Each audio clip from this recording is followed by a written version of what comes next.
Good evening, everyone. I call this October 8th, 2024 hybrid administrative meeting of the Board of County Commissioners to order. We will have a silent invocation and then I will lead the Pledge of Allegiance. And in your silence, let us think of our brothers and sisters in the southeast part of the country and how they've been impacted by these terrible weather and hurricanes. So please join me in silence.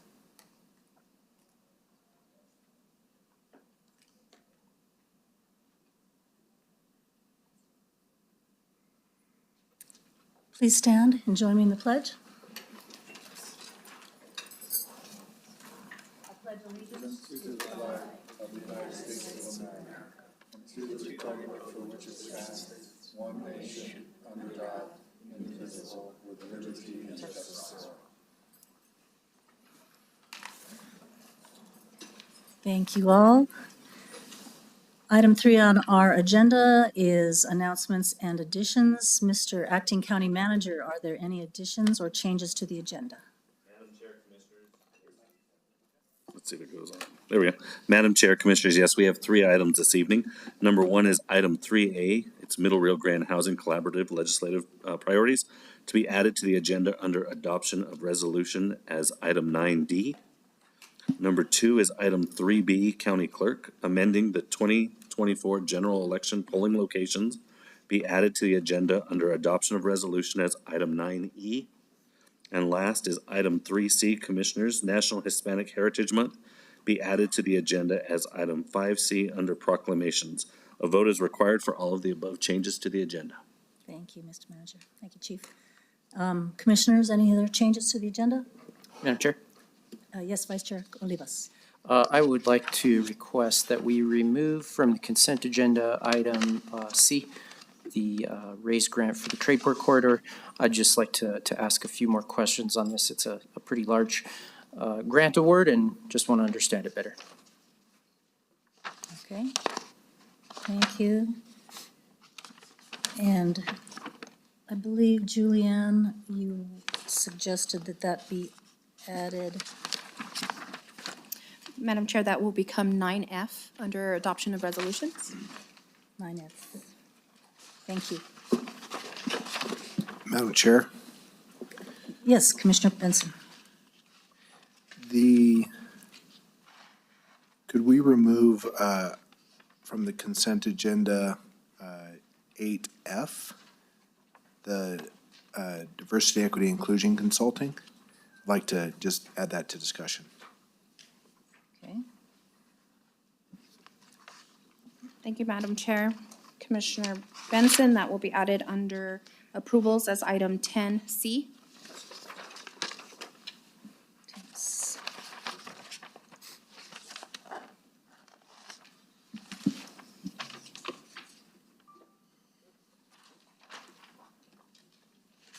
Okay. Anything else? Okay, I move approval of the agenda as amended. Do I have a second? Second. It's been moved and seconded. All in favor? Aye. Yes. And that passes. Thank you. Thank you. Okay. We will now move on to item 4, Count on Us minutes. Acting County Manager Greg Perez. Madam County Manager, so tonight we're highlighting our emergency operators. And those of us in the audience all know that our emergency operators are critical members of the first responder team who stay calm in stressful situations. Tonight's Count on Us minute highlights the unseen heroes of the Bernalillo County Communications Center and how they're always ready to face a challenge that may come their way.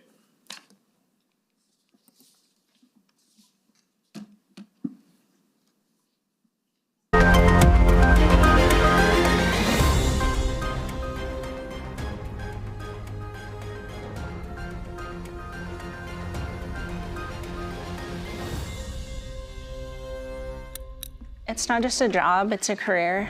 When seconds count and lives are on the line, there's always someone on the other side of the call. Bernalillo County 911, what is the address of your emergency?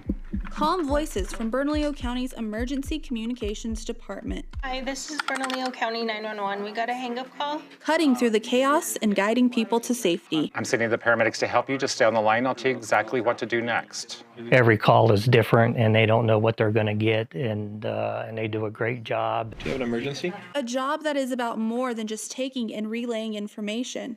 It's much more than customer service. It's about helping people, and it's something I was able to be proud of. I love what I do now.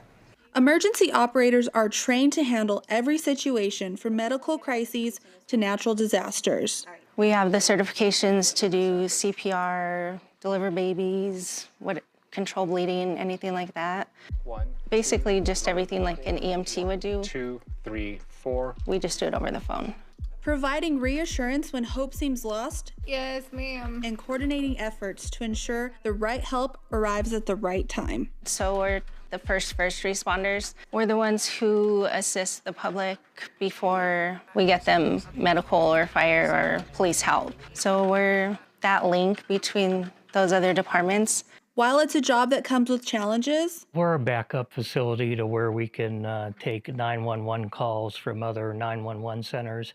And recently, Albuquerque Police Department went down, and we took all their calls for pretty much a 12-hour period, which resulted in over 1,700 service calls. there are also many triumphs to be celebrated, including a recent accreditation by the International Academies of Emergency Dispatch. We are the only public safety answering point in the state of New Mexico that holds both accreditations in fire and medical dispatch.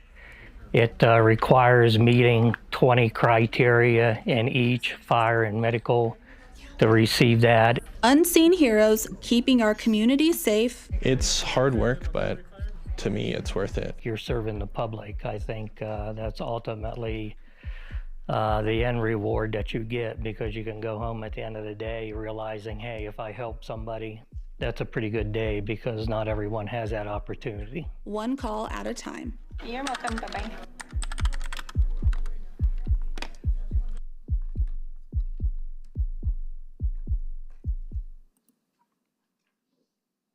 Anything further to add, Chief?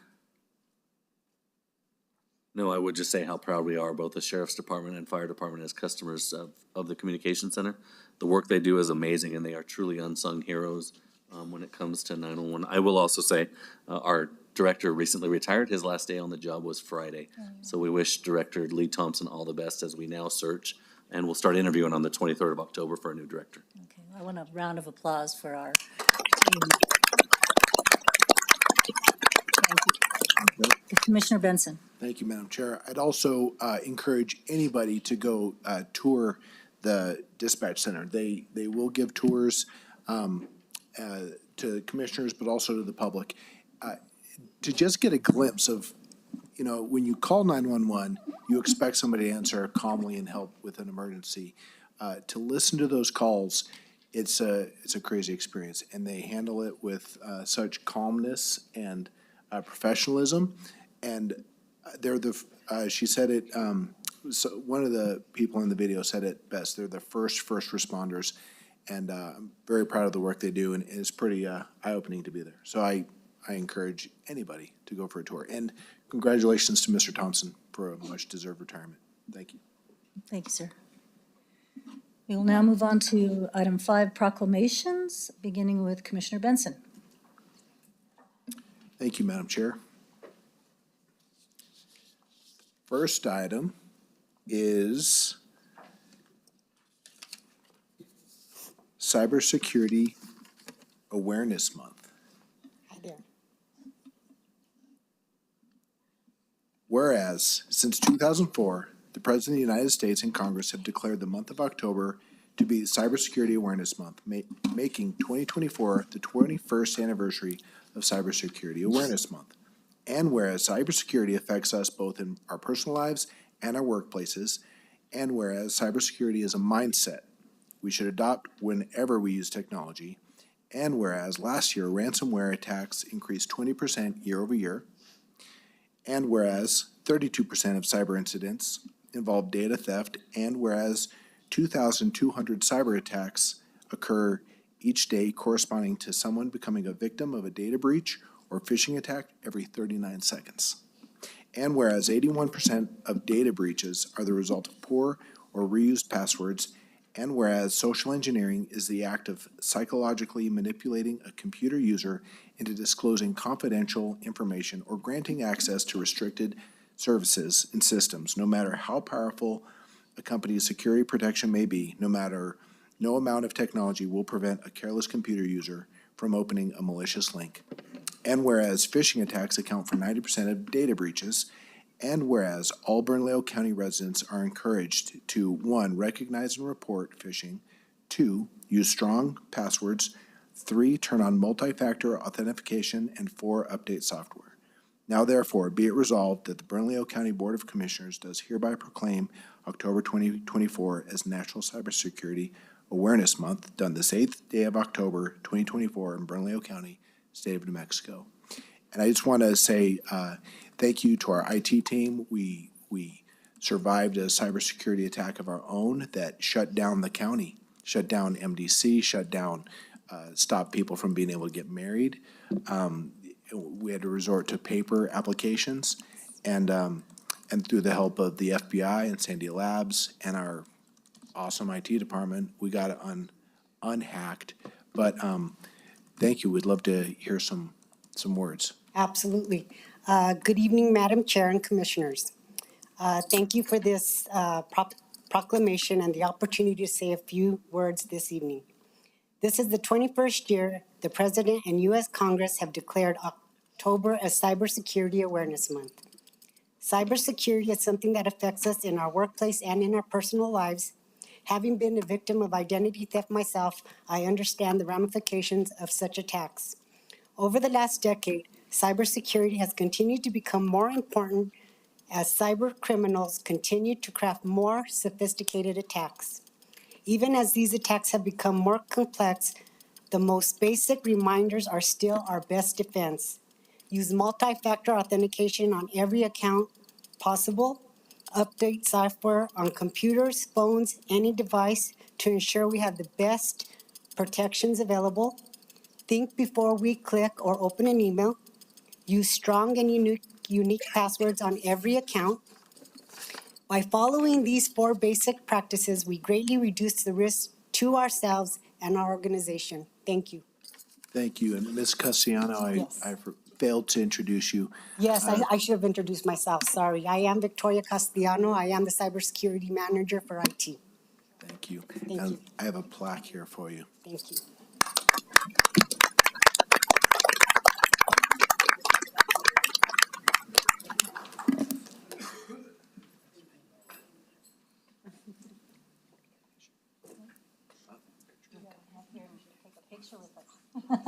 Thank you.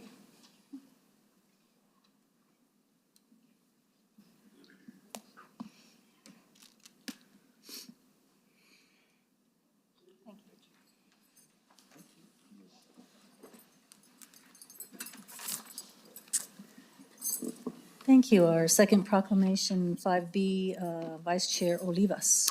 Thank you, Madam Chair. Is Miss Debbie Dodge in the audience? If you would like to come forward up to the podium. It's my great pleasure to present this certificate of recognition to Mrs. Dodge, who has served on our Sheriff's Office Advisory and Review Board. She's completed her full term and decided to move on to other passions and pursue other public service. But as a former Civilian Police Oversight Board agency with the city, as a former member of that board, I know how important the work is, and I have a lot of respect for anyone that's willing to step up and serve in this kind of volunteer role. And I wanted to take the opportunity to recognize your service and highlight a couple of the projects and initiatives that you worked on. So I'll read this, and then you'll have an opportunity to say a few words if you like. Certificate of recognition given to Debbie Dodge in recognition of in recognition of Debbie's dedicated service and outstanding contributions to the Bernalillo County Sheriff's Advisory and Review Board upon her retirement this month. Debbie Dodge has been a valued member of the Sheriff's Advisory and Review Board and a strong advocate for the Bernalillo County Sheriff's Office. As one of the founding members of the board, Debbie has been an active member since 2020, consistently staying engaged and maintaining a strong presence throughout her tenure. She has also been involved in activities offered for interaction with deputies and the community. Debbie took the initiative to educate herself on criminal law, immersing herself in the subject. She's also been proactive by joining and actively participating in the Sheriff's Office Citizen Academy. During her time on the board, Debbie became deeply invested in the relationship between law enforcement and individuals with mental illness. She conducted thorough research on the topic and contributed to a detailed summary in the board's 2023 annual report. Debbie will be greatly missed from the SORB. We applaud the extraordinary effort and energy she has invested in this board and wish her well as she moves on to other endeavors. Presented this day, October 8th, 2024, by this Board of Commissioners. Thank you. Thank you, Mrs. It was my great pleasure to serve on the Sheriff's Office Advisory and Review Board. I think as a citizen that if you want community policing and you want to be involved, then you have to make it a point to be involved. I did the Citizens Academy, which went on ride-alongs, fly-alongs, all that, and it definitely changed my outlook on how things work. When you're sitting in a police car, all of a sudden, everything looks a lot different. So I thank you for letting me serve on this board, and thank you. Thank you so much. Come, hold on. You can come forward, and we have a certificate for you. And if you'd like to take a picture with us, we would appreciate it. Thank you so much. Thank you. Thank you, Debbie.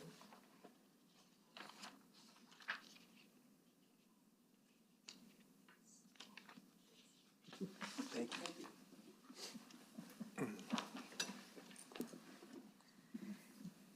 Item 5C, as we know, it's National Hispanic Heritage Month, and Commissioner Benson, please proceed. Thank you, Madam Chair. And I've invited my good friend Ernie Sitabaca, who's the president of the Hispano Chamber of Commerce. And Ernie, if you could please come up to the podium. I'm going to embarrass you, and I'm going to read this out. As not being of Hispanic descent myself, but being a lifelong New Mexican, fourth generation New Mexican, I love the culture and I praise it. And I'm honored also to serve on the Hispano Chamber of Commerce, which has been in my business life since I first started business. It's such an effective group. So with that, whereas National Hispanic Heritage Month honors the diverse history of generations of Latinos and highlights their positive influence on the history of our nation and our state. And whereas the observation began in 1968 as Hispanic Heritage Week under President Lyndon Johnson and was expanded by President Ronald Reagan in 1988 to cover a 30-day period starting on September 15th and ending on October 15th. And whereas this year's themes, Pioneers of Change Shaping the Future Together, highlights the trailblazers who have led the way for future generations through their innovation, leadership, and unwavering dedication to progress in various fields, including education, science, business, the arts, and social justice.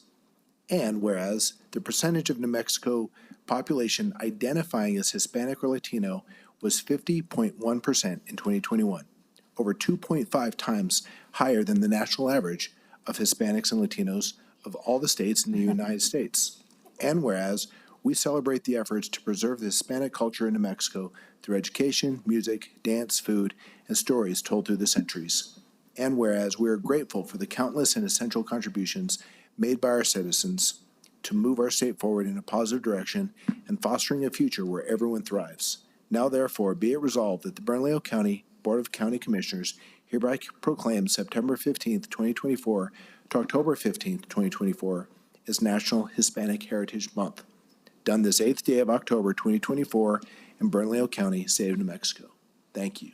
And Ernie, we'd love to hear from you. Sure, and thank you, Madam Chair, Commissioner Benson. Really appreciate this. Thank you very much. You know, I just got back this morning from I'm on the board of the United States Hispanic Chamber of Commerce, and we always have our annual conference during Hispanic Heritage Month. A couple of weeks ago, I went to a conference called Latitude, So some of you might remember a gentleman by the name of Sal Trujillo, who used to work here at US West and became the chairman and president of US West, and then Orange, and then another company in Australia, who puts together a lot of data about the Latino economy. So what's really cool about what you're saying here, Commissioner, is the fact that a Democrat is the one that started it. A Republican extended it to a month, from a week to a month.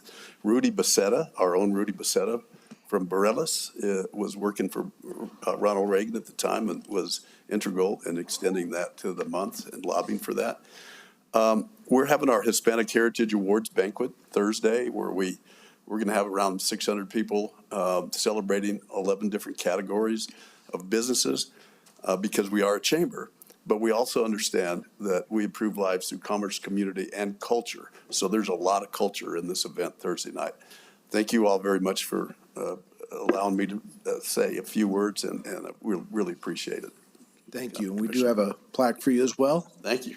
Thank you. All right.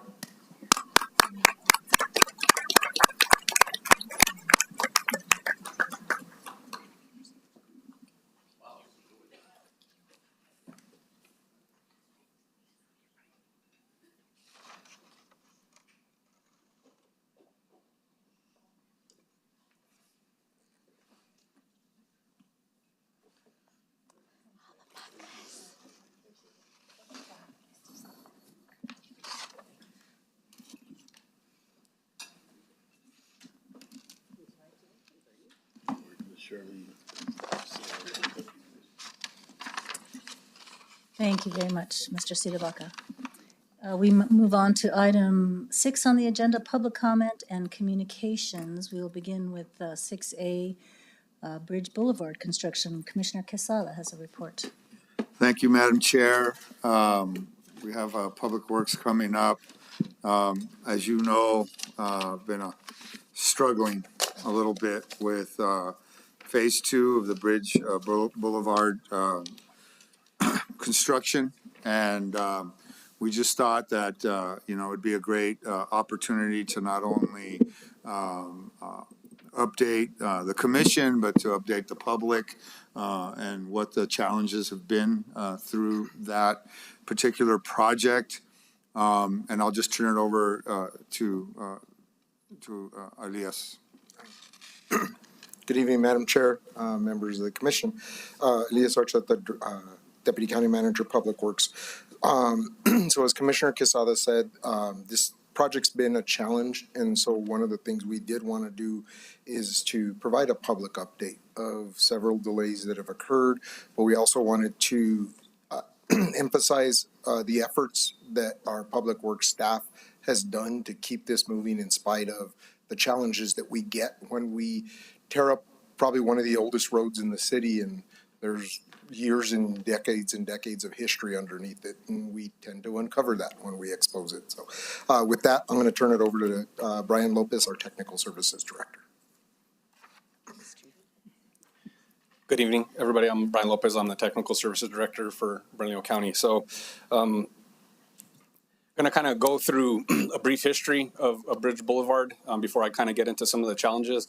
The design and construction of Bridge Boulevard started with a corridor plan that was accepted in August of 2013. And the limits of that corridor plan was from essentially the river crossing at the Rio Grande to Coors Boulevard. At that time, the original estimate for design and construction was $26 million. Currently, based on just costs of today, the total project cost has grown to $45.5 million, and that's going to be for phases 1 through 3. Bridge Boulevard holds historic significance within the South Valley as being one of the first river crossings in the area, and was also part of the original historic Route 66. Bridge Boulevard is now one of 8 river crossings, but more importantly, it's one of 2 river crossings that are located within the South Valley, with the second crossing being Rio Bravo Boulevard. Bernalillo County, in coordination with the Mexico Department of Transportation, have been working to improve safety, provide bicycle facilities, and alleviate congestion by redesigning the corridor. And also, phase one was completed in October of 2022. The original bid price of that project was 21 million, and it came in just over 18 million. Currently, phase three is nearing completion of the study phase, and then we'll begin the design phase up to 30%, and Horrocks Engineers is our design consultant on that project. Phase two is kind of the one that's of most importance now, just due to it being in construction. Bridge phase two will improve Bridge Boulevard from Young to La Vega Drive. The project will include the full reconstruction of Bridge Boulevard, which will include new asphalt resurfacing, Portland cement, concrete paving at the intersection of Isleta and Bridge. That was done due to the number of turning movements at the intersection. Going with the PCCP intersection adds to longevity and the durability of that intersection. We're also installing new ADA compliant sidewalks, wheelchair accessible ramps, and ornamental lighting as well with the project. We're also including buffered bike lanes, storm drain, curb and gutter, a lot of the typical stuff that we do within our complete streets. One of the other important things that we are adding to this project is ITS, which is Intelligent Transportation Systems, which is adaptive signals. Those are good to have because it does help us kind of monitor the traffic within the corridor, and we can adjust the signals accordingly to help facilitate traffic. For phase two, the notice to proceed was issued in May of 2023, and currently we're 80% complete. Our expected revised completion date from the baseline is now January 21st of 2025, and we are currently delayed 323 days on the project. Before I kind of get into the delay portion, I wanted to talk about the coordination. Star Paving, who is our contractor on the project, have been tasked with coordinating the utility relocations per the construction contract with New Mexico Gas Company, the Utility Authority, PNM, CenturyLink, MRGCD, and more importantly, the local businesses and residents within the area. I do want to recognize Bianca Encinas with South Valley Main Street. She has been a very valuable resource to us on this project, as she's actively going out and meeting with the businesses and bringing a lot of their concerns and things that we can do to help during construction to the construction team, so we can help facilitate some of those issues. We're not able to address all of them, but we at least are aware of them, and it gives us the opportunity to do our best to address those. Also, as it relates to coordination, before we even got to construction, part of the federal process for our projects is we do have to identify any conflicts during design before we can even move to construction. And so what that means is the plans do go out to the utility owners. We identify what we see as conflicts, and then the utility owners are to follow up with a review of their own and either identify additional conflicts or agree with what is proposed in the plans, as well as proposing resolution to those conflicts, i.e. lowering of utility, going over it, or if things have to get relocated completely. And then we do get a signed letter from those utility owners, which then goes on to part of the certification process, which allows us to move from design to construction. Project challenges. Like Elias kind of mentioned, and with it being one of the original river crossings, we did anticipate there was going to be challenges. We did experience a lot of challenges on the first phase, which we tried to address ahead of phase two by having additional potholing and taking additional time to coordinate with the utilities, with the utility owners. But we still have had a lot of unmarked utilities where the utility owners are not aware that the utilities are actually there, or just where they think that there's something there. We haven't, it's either there or we find it the old-fashioned way if they actually hit it, and then it creates an outage. As part of those challenges, we have seen like I mentioned, we're delayed 323 days. 269 of those days have been a direct result of delays to New Mexico Gas Company. In the slideshow, that I have up ahead, front of you, I do have lack of production and communication with Mexico Gas. To kind of highlight that a little bit on that, like I said, during the design phase, we did get a utility certification letter from New Mexico Gas stating that we had 3 conflicts and we had resolutions for that.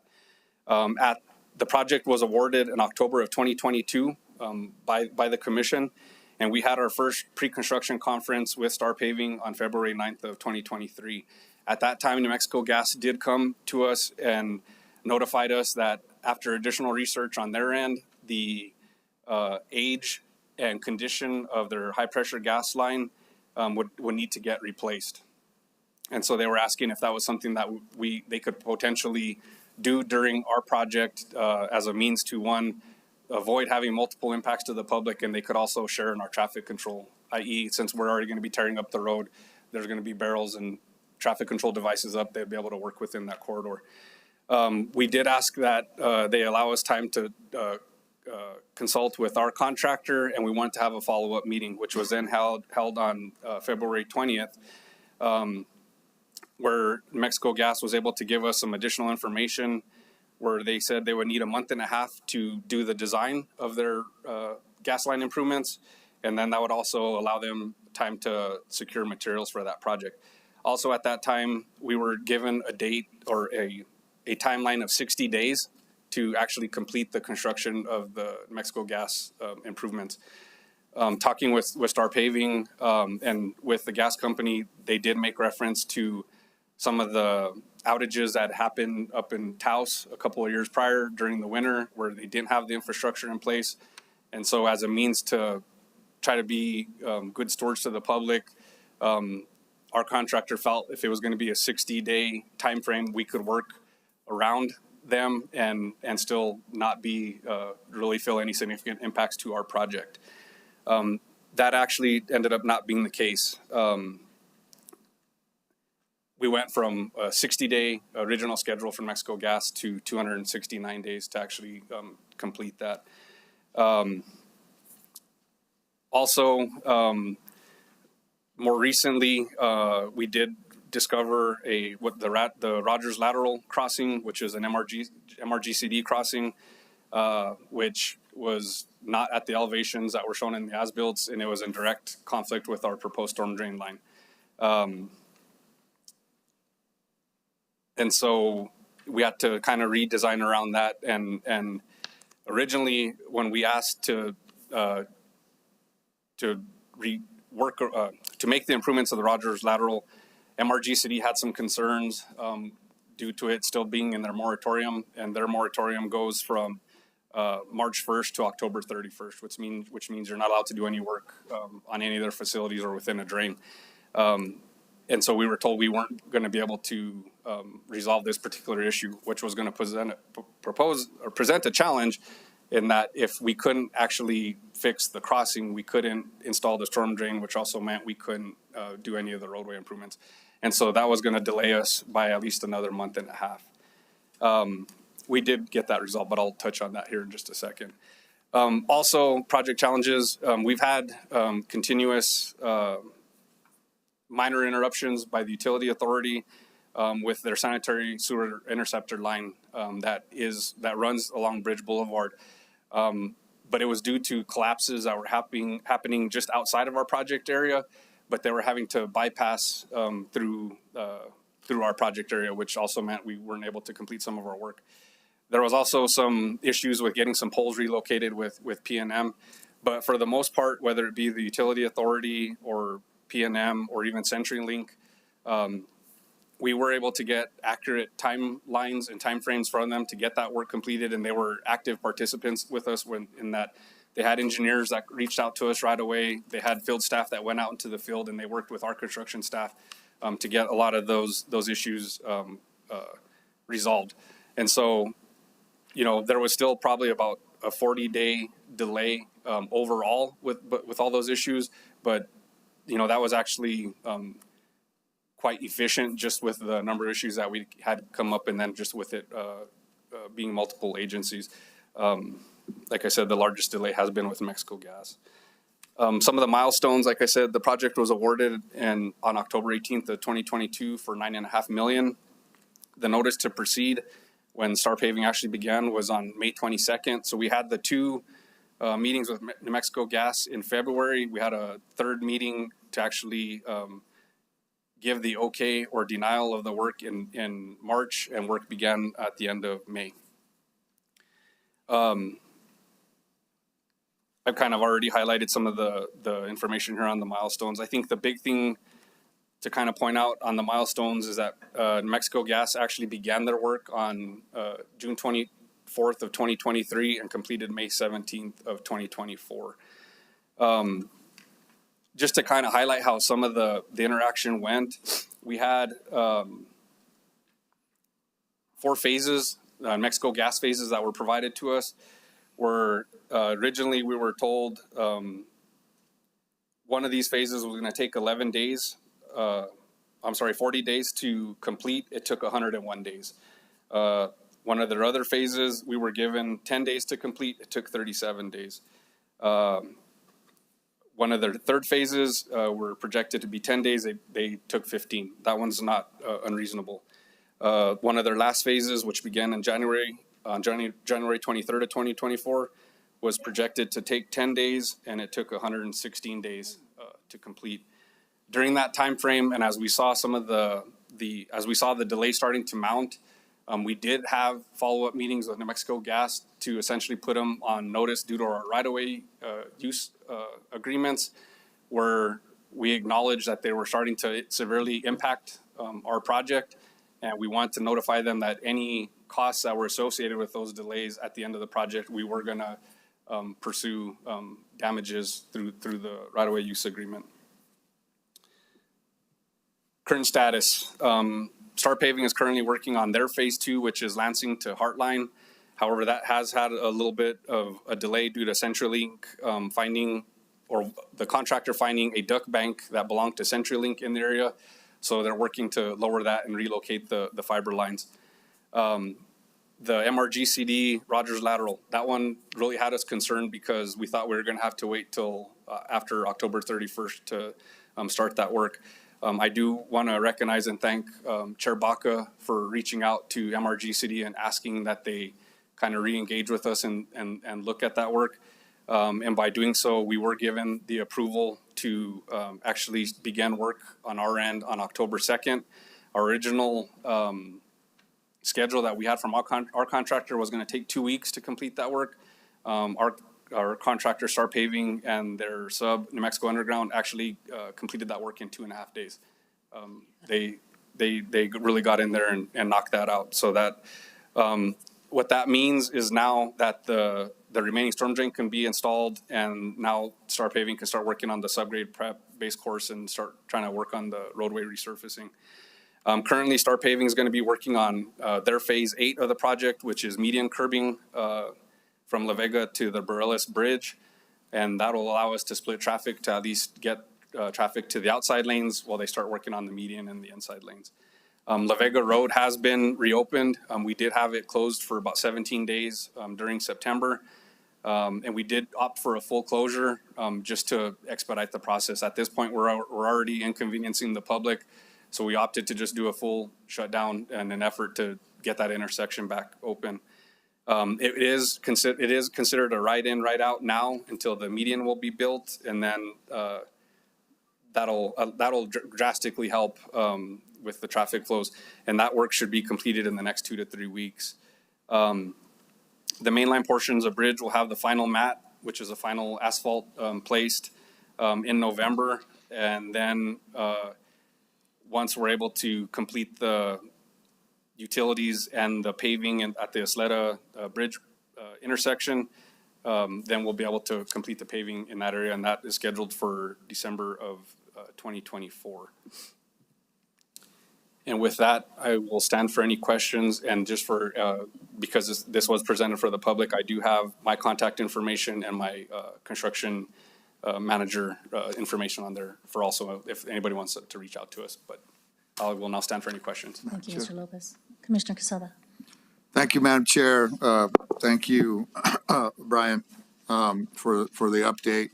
I have really major concerns on how important this phase of Bridge Boulevard was. I think for people who don't live in the South Valley, that's a main artery for people to come out of the South Valley to cross the bridge to get to the other side, to get to downtown, to get to all these other areas. That's how they get out. Also, the Southwest Mesa uses Bridge Boulevard to get down across the bridge. So it's more than impacting one part of Bernalillo County, but a couple.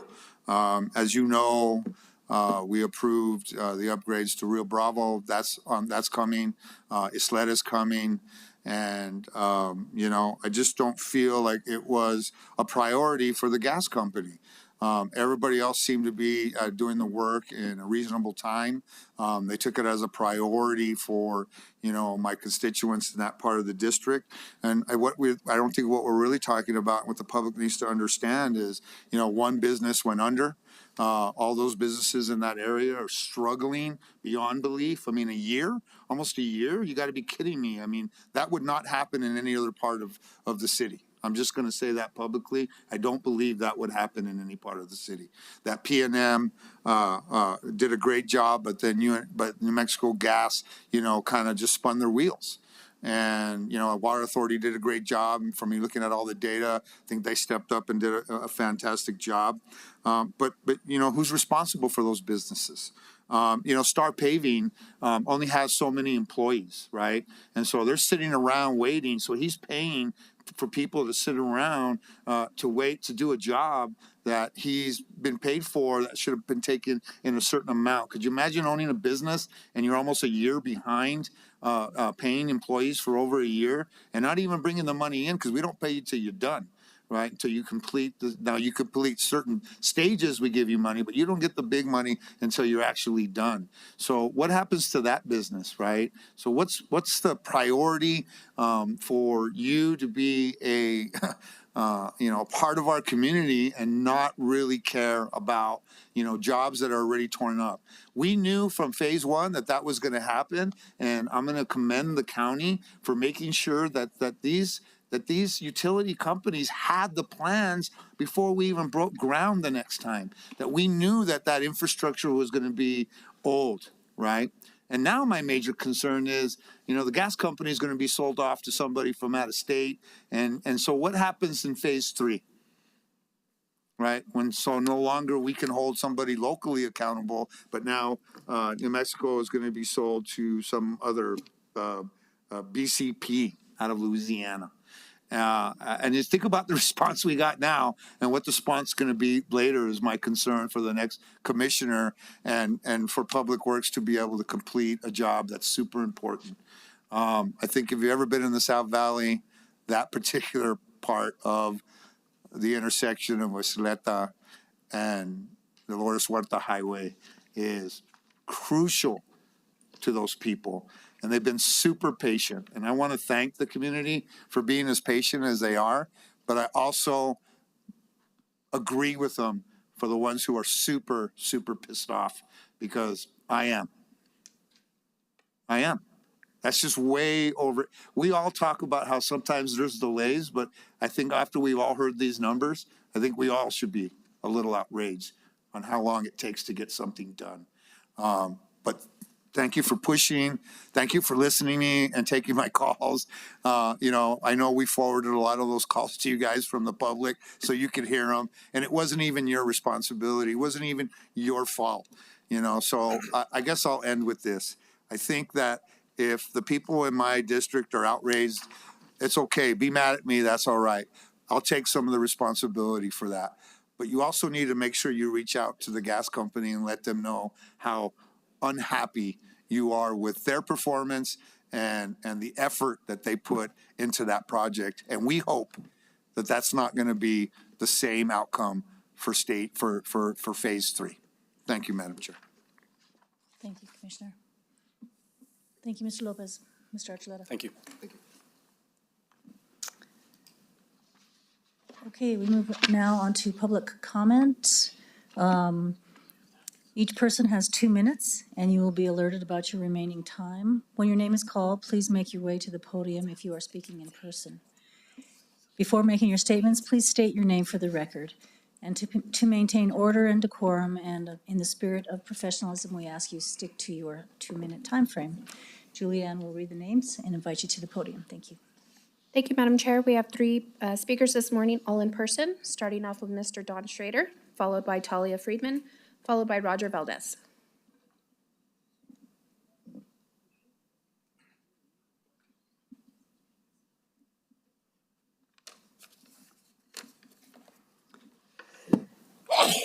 Don Schrader, I have no right to much more than I need, while many millions worldwide suffer hunger, sickness, winter's cold, and have no home.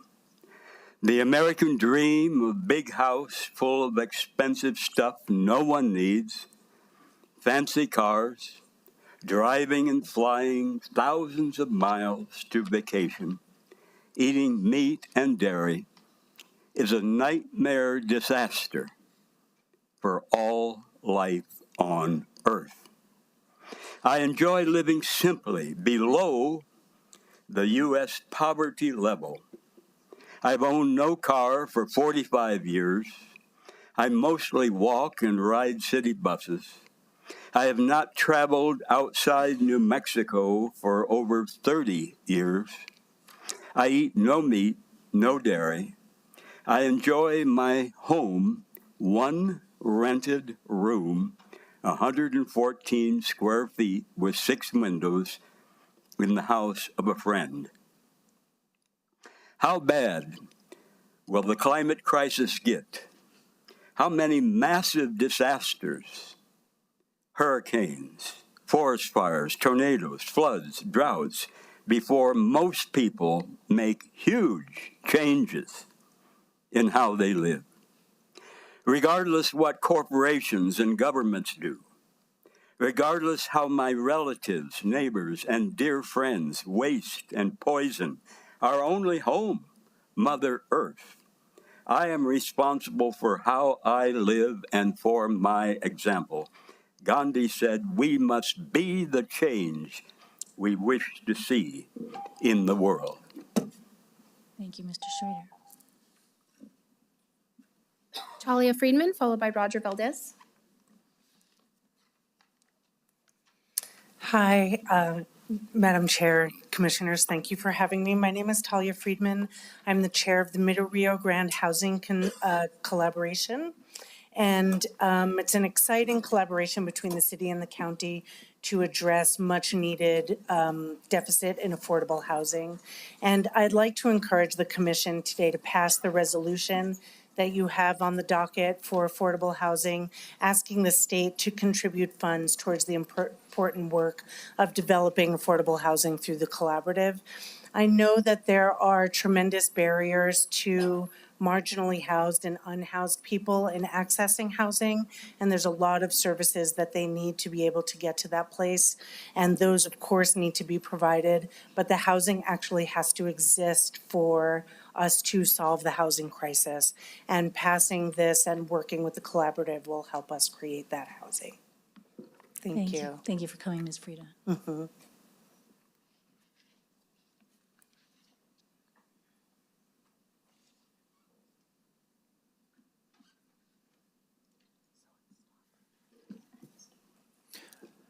Madam Chair, Commissioners, Roger Valdez representing today East Central Ministries, a social service organization that has served the International District for more than 25 years, providing services in housing, food, and other important services for that International District community, including a housing cooperative called Casa Shalom. Now, the organization is beginning to look at expanding its work in housing, in particular addressing some of the gaps in the housing continuum.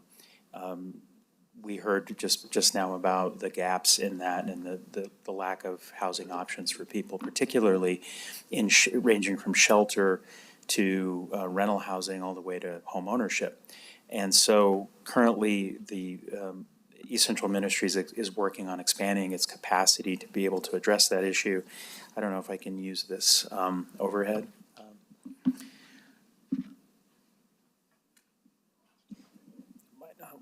work. If we can get IT assistants to turn it on. Just give us one moment, please. There you go. There we go. So that's the current site at 161 Chama, which is a vacant lot, which was acquired by East Central Ministries earlier this year. And the schematic plan we have is to design and build 18 to 22 500 square foot units that would be rented for about $1 a square foot.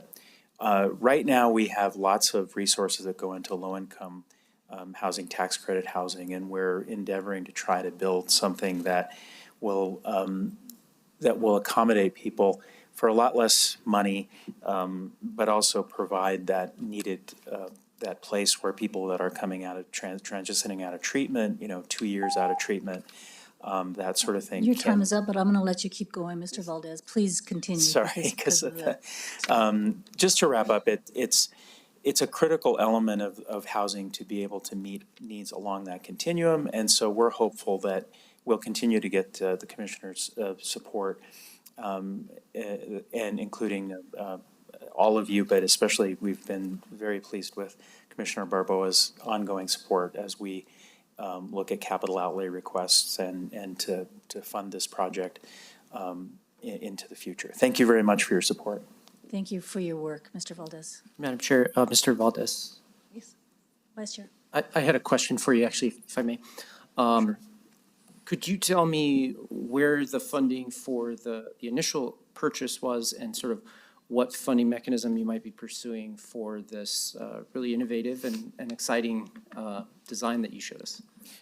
Madam Chair, Commissioner Olivas, the initial purchase was funded through contributions from donors to ECM, and currently our financing plan is to look at the New Mexico State Tax Credit Program, which is for people who contribute to a project like this, they get a 50% credit towards their New Mexico State income taxes.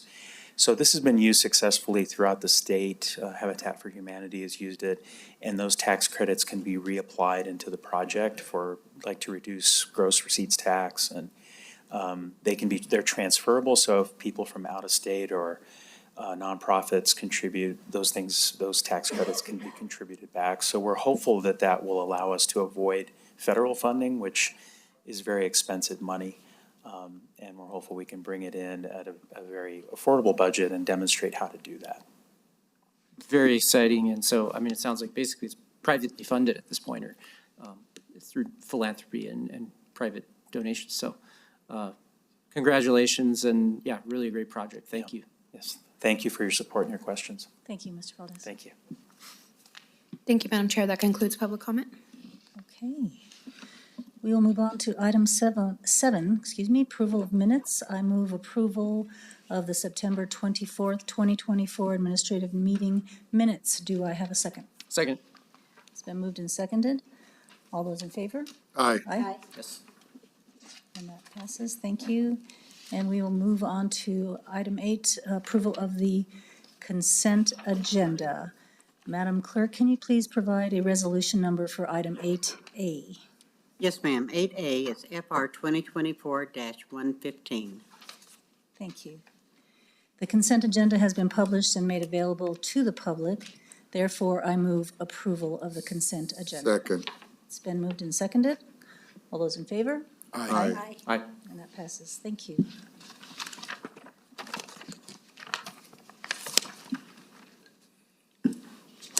Sorry with those changes. Okay, item 9, adoption of resolutions. Madam Clerk, can you please provide resolution numbers for those items Yes, ma'am. identified?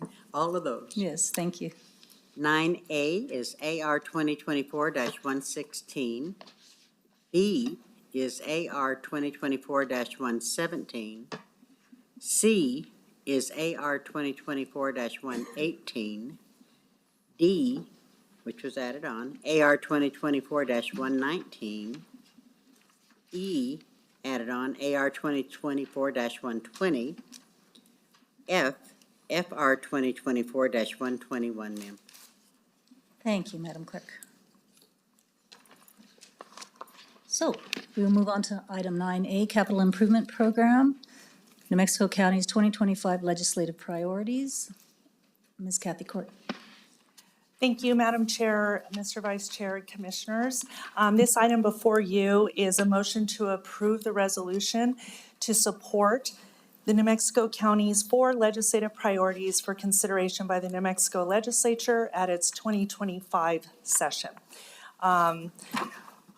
I can't answer in detail any of the questions regarding these particular items on the resolution, but in a nutshell, they're asking for some HB2 appropriation considerations for the Detention Reimbursement Fund, courthouse funding, detention recruitment and retention, firefighter EMS recruitment fund, emergency medical services, and 700 megahertz radios. They're asking, they're going to be lobbying for equitable disclosure, IBRA improvements, and resources to support border-related humanitarian and crime efforts.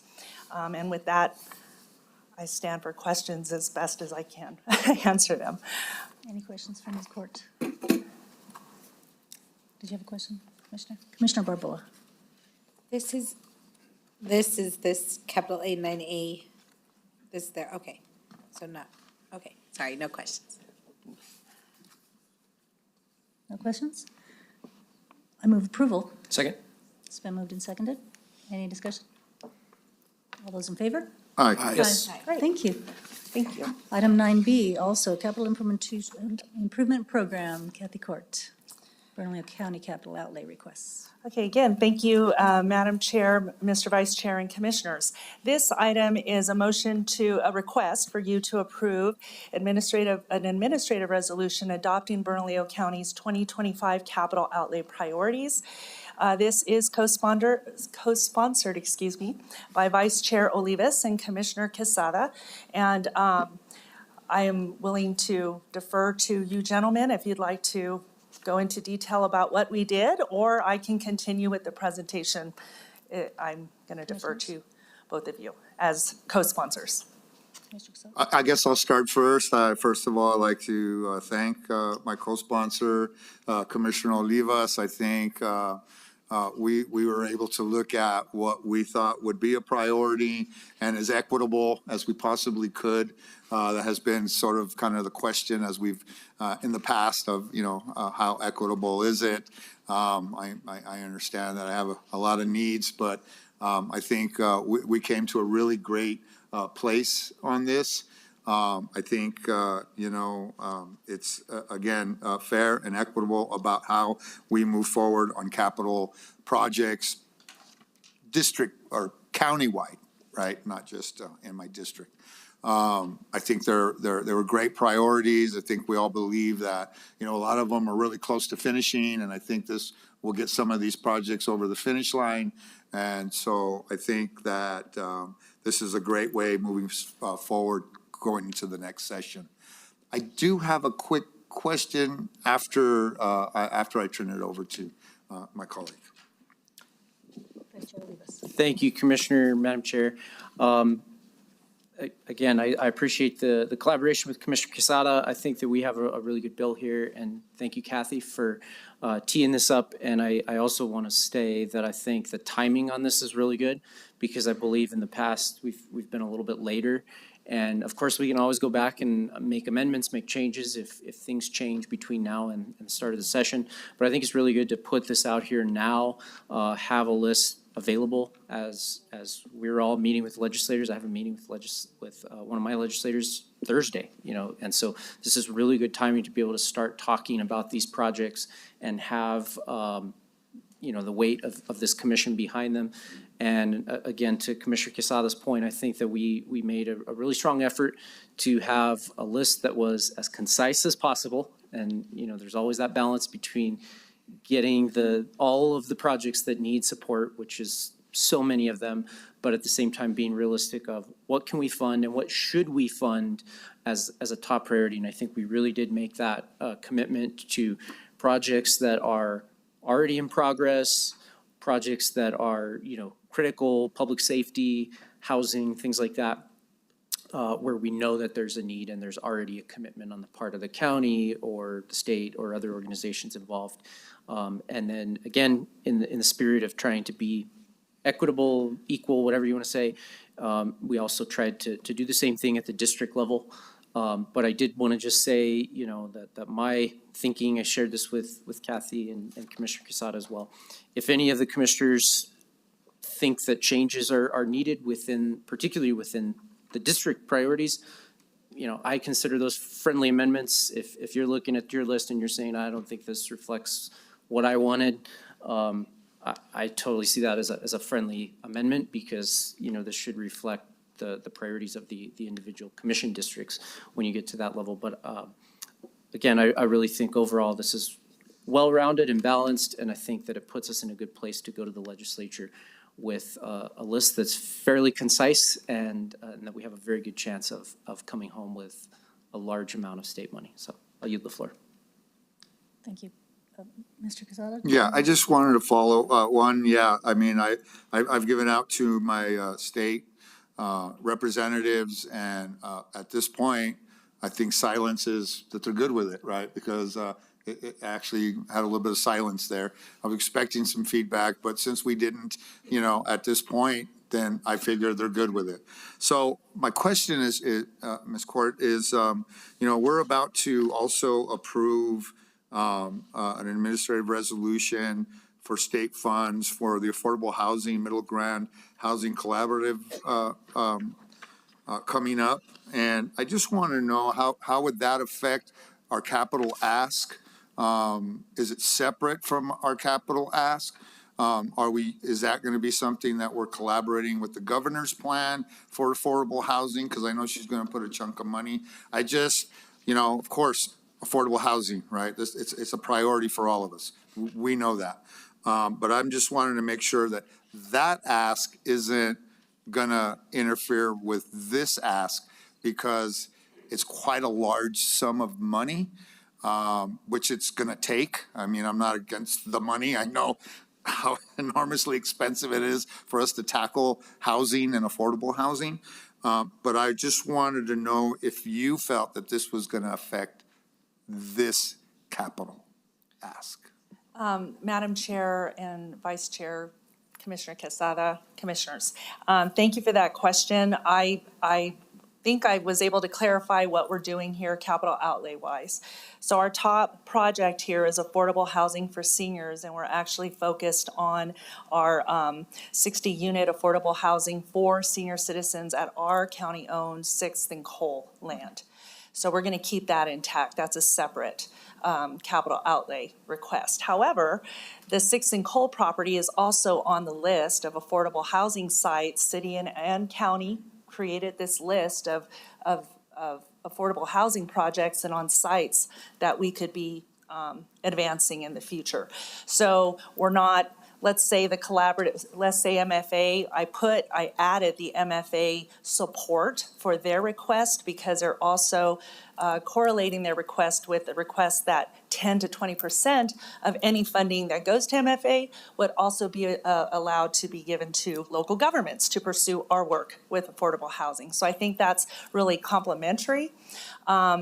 Because the 6th and Cole site is on the list of the collaborative's potential sites, I don't think that's a conflict. I think any funding we can get can all go toward, making these projects happen on the affordable housing list. I know that there'll be I've talked with Commissioner Barboa. We're going to ask for something else in relation to land acquisition for affordable housing. But again, that request also is coming from folks who are working with the collaborative. So as long as, we're not pitting ourselves against other groups asking for the same thing, I think we're okay. I think we can really leverage and just, we're putting housing number one on our own.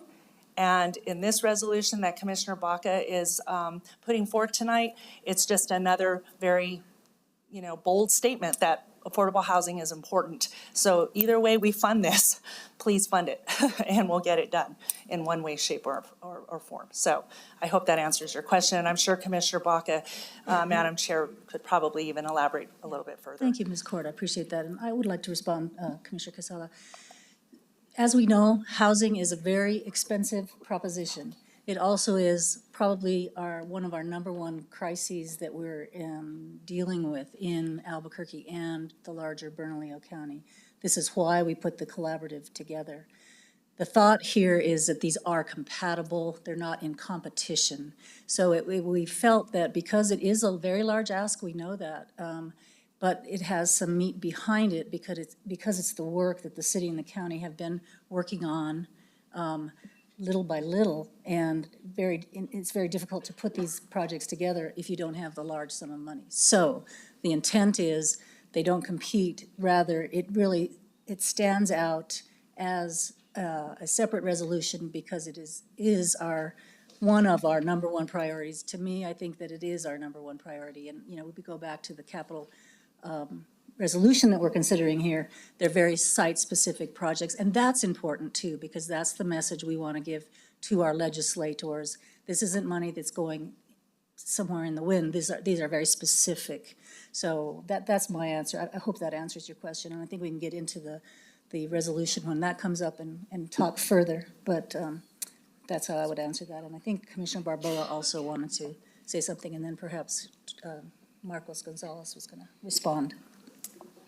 And Commissioner Benson. Okay, so Barboa, and then Benson, and then we'll go to staff. Yeah, I just wanted to, really excited about, I thank my colleagues for the process, for the priorities. I think having top 10 priorities is really good and strategic, and I think it's going to help all of us get a lot more done, and our legislators for each district to be able to feel like they're really supporting things that they could see and touch eventually as well. And I think just the question about the 500, I was going to actually ask that I was going to suggest or discuss tonight that we maybe move it under the governor's priorities, because as somebody who does do work at the legislature, there's no one legislator that is going to be able to approve that. It has to be in partnership with the governor. So I think it's a good position to put it with the governor priorities. But overall, either way, those monies, that's not the way, just like we don't look at we have to take from public works to give to housing. Those are different funding cycles. So it's not, the legislature doesn't look at it like that either. And right now, this is the biggest need. So everybody's trying to figure out how we do it. And since we have about 50% of the population, everybody's looking to Bernalillo County. So I'm proud of the work we're doing to try and make it happen. And I think with some good work right now with the legislators and bringing in the governor, then something real is possible. But I'm glad we're doing this now, like you said, Commissioner Olivas, because that means we can move right now to talk to the governor and to our legislators to get that in. And I do have an amendment to add for my district to the, Let me I know we're call still in on discussion. Commissioner Benson first, and then we'll go to any amendments. Commissioner Benson. Thank you, Madam Chair. Ms. Court, can you tell me what the sum of the capital outlay requests are, as well as the sum of the housing request, the Housing Collaborative legislative request? So on your resolution, the MFA is going to be asking for $500 million for Housing New Mexico Mortgage Finance Authority with a set aside of 10 to 20% for local governments. So that's that request. We can also put that on our policy resolution that's coming before this commission later this month. So that's an option as well. In terms of a total sum, I don't have that. So I have it on an Excel sheet, but I did not bring the total sum of these particular capital outlay requests on our resolution versus all 48 of our projects that were passed by this commission in June as part of our infrastructure capital improvement program. But I can certainly get that number to you. I just don't have my Excel with me today. But I can certainly do that for you. Okay, thank you. What about the housing request? So the housing request, for our capital outlay resolution? For 9D. I'm sorry. Well, I can answer that. Kathy, Okay, Commissioner go Benson. ahead. I'm going to see to Marcos as well. So that is a $100 million ask for the Middle Rio Grande Housing Collaborative. And support for the 500 million for New Mexico Housing is, as now MFA calls themselves, rebranded. Thank you, Madam Chair. And the important part of supporting that is that we're asking that 10 to 20% of that 500 million be earmarked for local governments. So of that 500. Thank you. Can I ask a follow-up question to you, Madam Chair? Sure. So the MFA is requesting 500 million from the state legislature.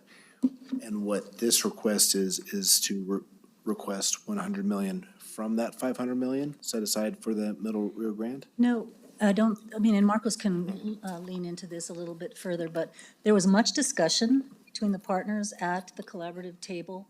Is this in competition with each other to support 100 million for Bernalillo County and the city, and also support this MFA request? And we did not think so. The idea is that we're the most populous county. There is a lot of need. When you talk about 10% going to local, or 20 to going to local governments, you're talking about Farmington and Roswell. And, you know, we support, though, statewide big funding for housing. So we felt as a collaborative that we needed to express the need, with which we'll talk about on the resolution with that matrix. And that need, we feel, is this 100 million ask. So we also support MFA. We didn't want to be in competition. We wanted to express what we know and what we're ready to do in moving forward together on housing at the Roundhouse in January. Thank you, Madam Chair. Another point of clarification then on my part, just so I'm up to speed. So it's a separate, so the MFA is asking for 500 million for the whole state. On a separate issue, the Middle Rio Grande or Bernalillo County, on behalf of the Middle Rio Grande, is asking for 100 million separately. Okay, thank you. Two separate. Thank you. Marcos, did you have anything to add? Madam Chair, Marcos Gonzalez, Executive Development Officer for Bernalillo County. Correct, so there's two pot of funds, the 500 million that the MFA is asking for across the state, but we're asking that of that 500 million, that a percentage be allocated to the urban areas, specifically here in Bernalillo County, in the metro area where we see a lot of the needs. We're not competing against those rural areas as well. And then separately for the housing collaborative, asking for that 100 million, because we can get into this a little bit deeper, but we have about over $261 million in gap needs that have been identified now. So we do be able to show a need to the legislature of projects that we could put into the ground today. So there are two separate requests there, but happy to discuss further. Commissioner, Vice Chair Olivas. Thank you, Madam Chair. And I just wanted to clarify a little bit on that, the housing piece there. And this is just my thinking, you know, this commission can say differently as we go through and debate this, but, you know, my thinking around this was on the housing piece. It's sort of getting that 100 million we can be creative, right? That can be a combination of some capital outlay money. That could be some House Bill 2 money. That can be, you know, other money that's set aside at the legislature. So I think, you know, that's a conversation for our team, for the city's team, for the collaborative, for our lobbyists, right? That's a group effort and key involving engaging legislators, particularly legislators that are on, you know, House Appropriations, Senate Finance, as well as the governor's office, of course. So, you know, my thinking was this 1.5 million in here for the specific project at 6th and Cole is included in that $100 million number, in the sense that that $100 million number is not just a number out of the sky. That was created as a function of that 217, whatever number you quoted was, 261 need, which is based on projects, right? This specific site, and one of those sites is 6th and Cole. So I think I see this as sort of, you know, filling the bucket from many different sources, not just from one.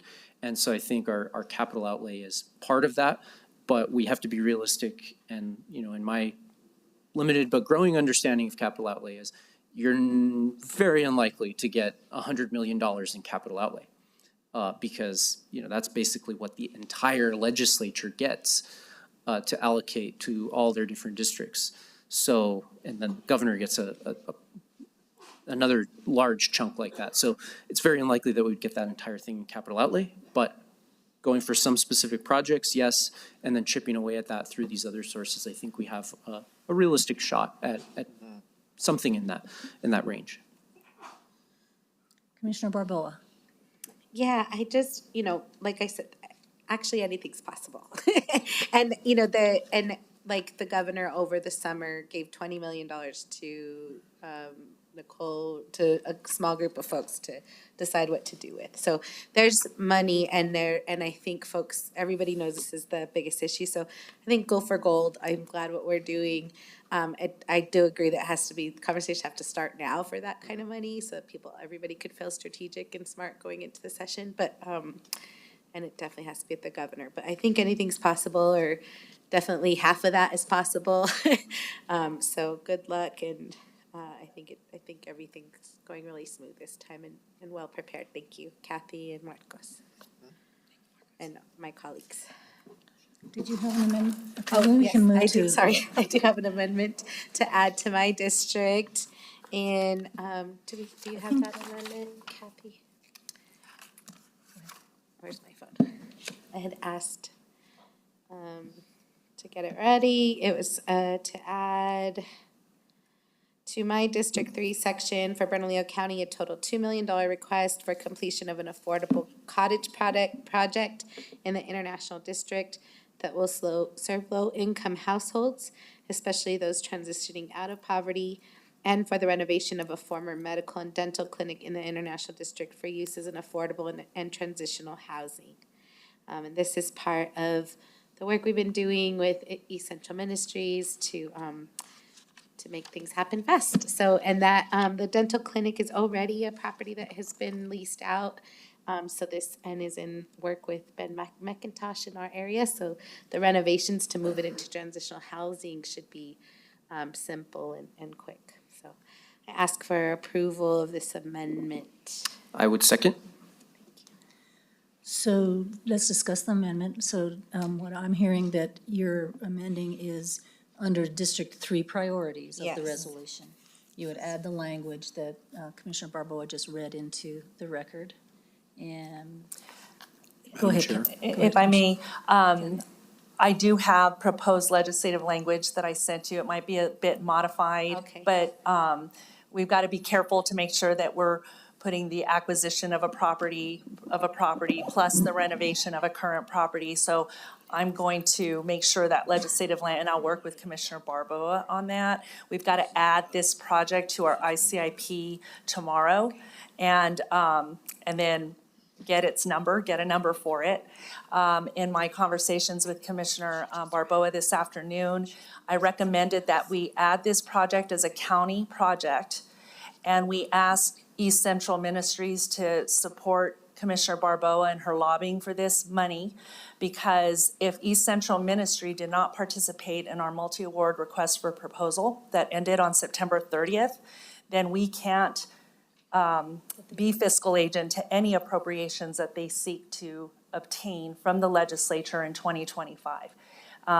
This process that we engaged in with nonprofits was to prepare us for 2025 and get that fiscal agency on board and vet projects. So this would be a county project. That way we can get the grant.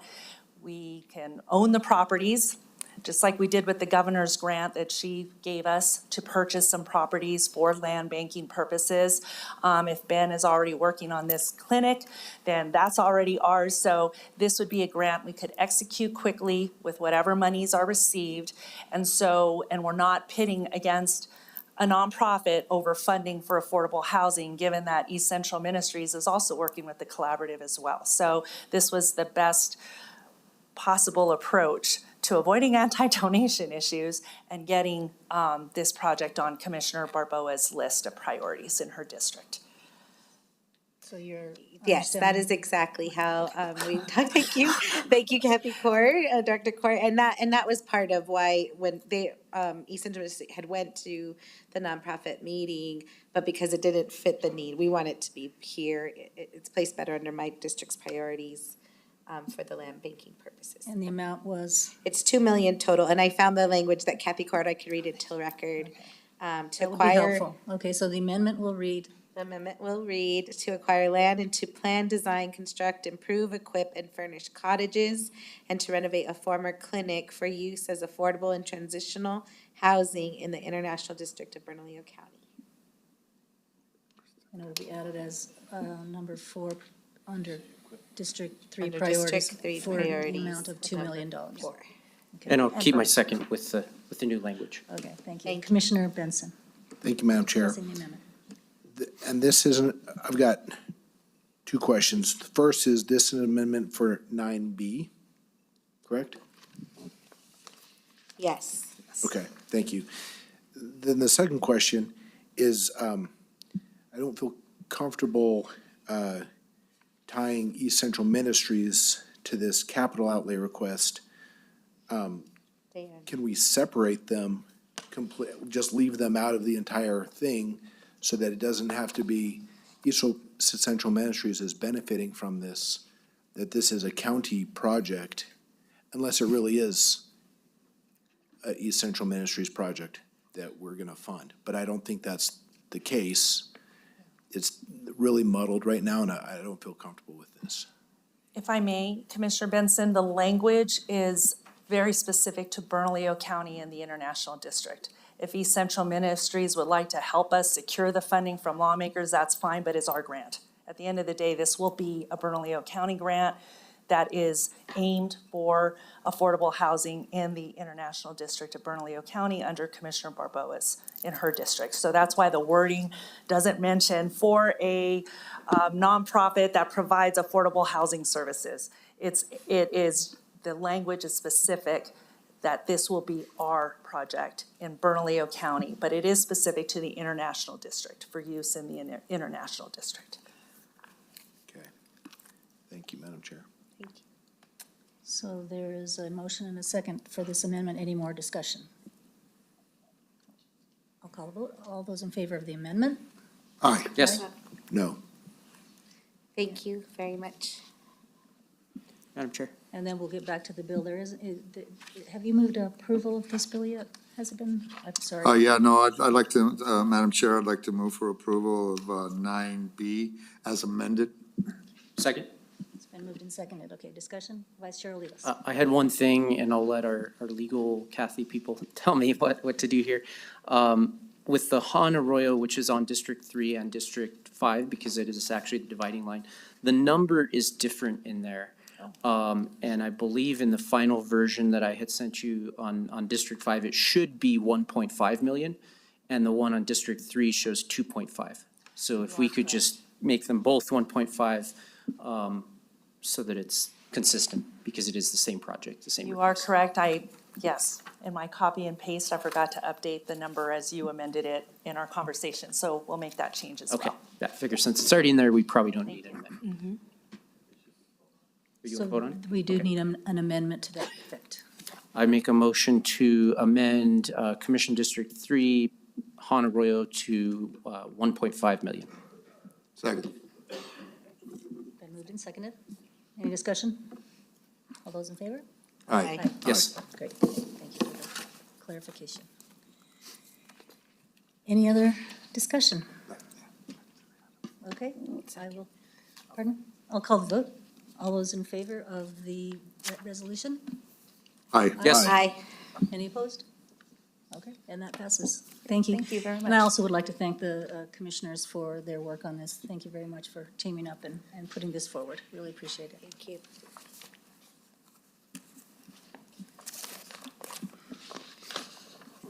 Okay, Marcos, we are on 9C, Economic Development. Yes, Madam Chair and members of the Commission, the Economic Development staff requests the approval for the inducement resolution in connection with a proposed project located in Bernalillo County for the purpose of a newly constructed 240-unit multifamily affordable apartment complex as set forth in the project plan, providing for the conveyance of the proposed project to the county for the purposes of facilitating tax abatement for the project and with a GSL partners. This project, Linda apartments is going to be having 12 one-bedroom units, 108 two-bedroom units, 108 three-bedroom units, and very uniquely 12 four-bedroom units. This will be the third project in the developer's campus there on the site that we've also done other project revenue bonds for, another multifamily and a senior site. The other multifamily unit does have three-bedroom units, doesn't have four-bedroom units, and currently they have over 136 families that are on the waiting list for those larger apartments. So being right next to the high school there on 98th and Dennis Chavis will also be of value as well, and provide larger units for our families that also need affordable housing. And with that, I'll stand for any questions. Any questions? Madam Chair. Commissioner Casado. Thank you, Marcos. This is another important project in the district. Like he said, they're already gone. There's nothing there. What's happening there is, they're the smaller units, and we have families living in smaller units because there's no other place to go.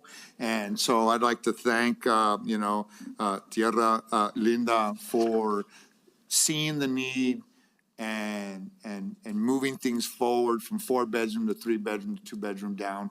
It's hugely, important for the transition of people and creating more housing in the area. Like he stated, it's right next to the high school, close to elementary schools, and I truly believe that it is an infill project, and because it's going down into the valley, just so you know. It's not going up, it's going down.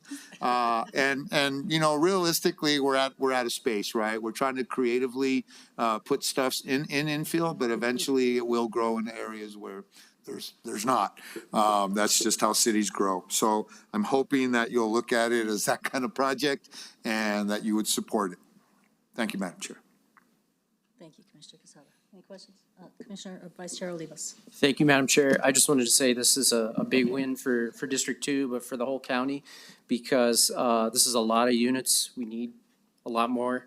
And it's huge that this is really geared towards families with those larger units. That's really huge too. So ditto to what Commissioner Quesada said about thanking this developer and, knowing that area a little bit. I think with this kind of density there, we're going to need some more commercial activity going on there, because there's a lot of people, a lot of families in that area. There's no grocery stores. Walgreens is even a ways away. It's, this is a real food desert. And so anyway, just on the horizon, but I totally support this. Thank you. Thank you. Any other questions for Marcos? I move for approval. Second. It's been moved and seconded. All those in favor? Aye. Yes. Thank you. Thank you, Mr. Gonzalez. Okay, we are on now on the add-on, which is 9D, Middle Rio Grande Housing Collaborative Legislative Priorities. Madam Clerk, you did give us a resolution 119. Thank you. We have discussed this a little bit, but I just wanted to give a little more of a statement here. I feel like we should be very proud of where we are with our partnership with the city of Albuquerque on this. A year ago or more, we came up with mirror resolutions on the city council and the county commission to create this collaboration, this collaborative. We have a signed joint powers agreement that has been approved by DFA at the state. This collaborative has a 5-member appointed volunteer committee. We heard from the chair earlier during public comment, Ms. Friedman. There's a real need for more housing. We know that we have a homelessness crisis. Housing is one component of that effort in addressing that crisis. This is a big ask, as we've discussed. But I think I wanted to point out to everyone that, in our resolution, we talk about Housing New Mexico, a report that by 2035, Bernalillo County will need 28,000 housing units. And in your packet also, the last 2 pages of this includes 2 spreadsheets, matrix, we've been talking about them, but they're really a project list of a joint nature, city and county projects. We have 24 projects that would add up to, if we were to bring them to fruition, $261 million. We also have a second spreadsheet on your packet that includes land that we own that we can move forward on. Were we able to find some funding? And the intent of this collaborative has always been to pool our resources and use those resources to leverage state money, federal money, bring in the private sector, of course, very important. So that's what this is before us today, supporting this effort, this collaborative, the importance of creating more housing units.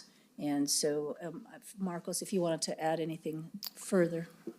Yes, Madam Chair, just a few other updates from the collaborative. As you said, the 5 members have been appointed. Mr. Cog has agreed to serve as the collaborative's fiscal agent, so they would, in terms of the 100 million, we would be asking that being floated into there.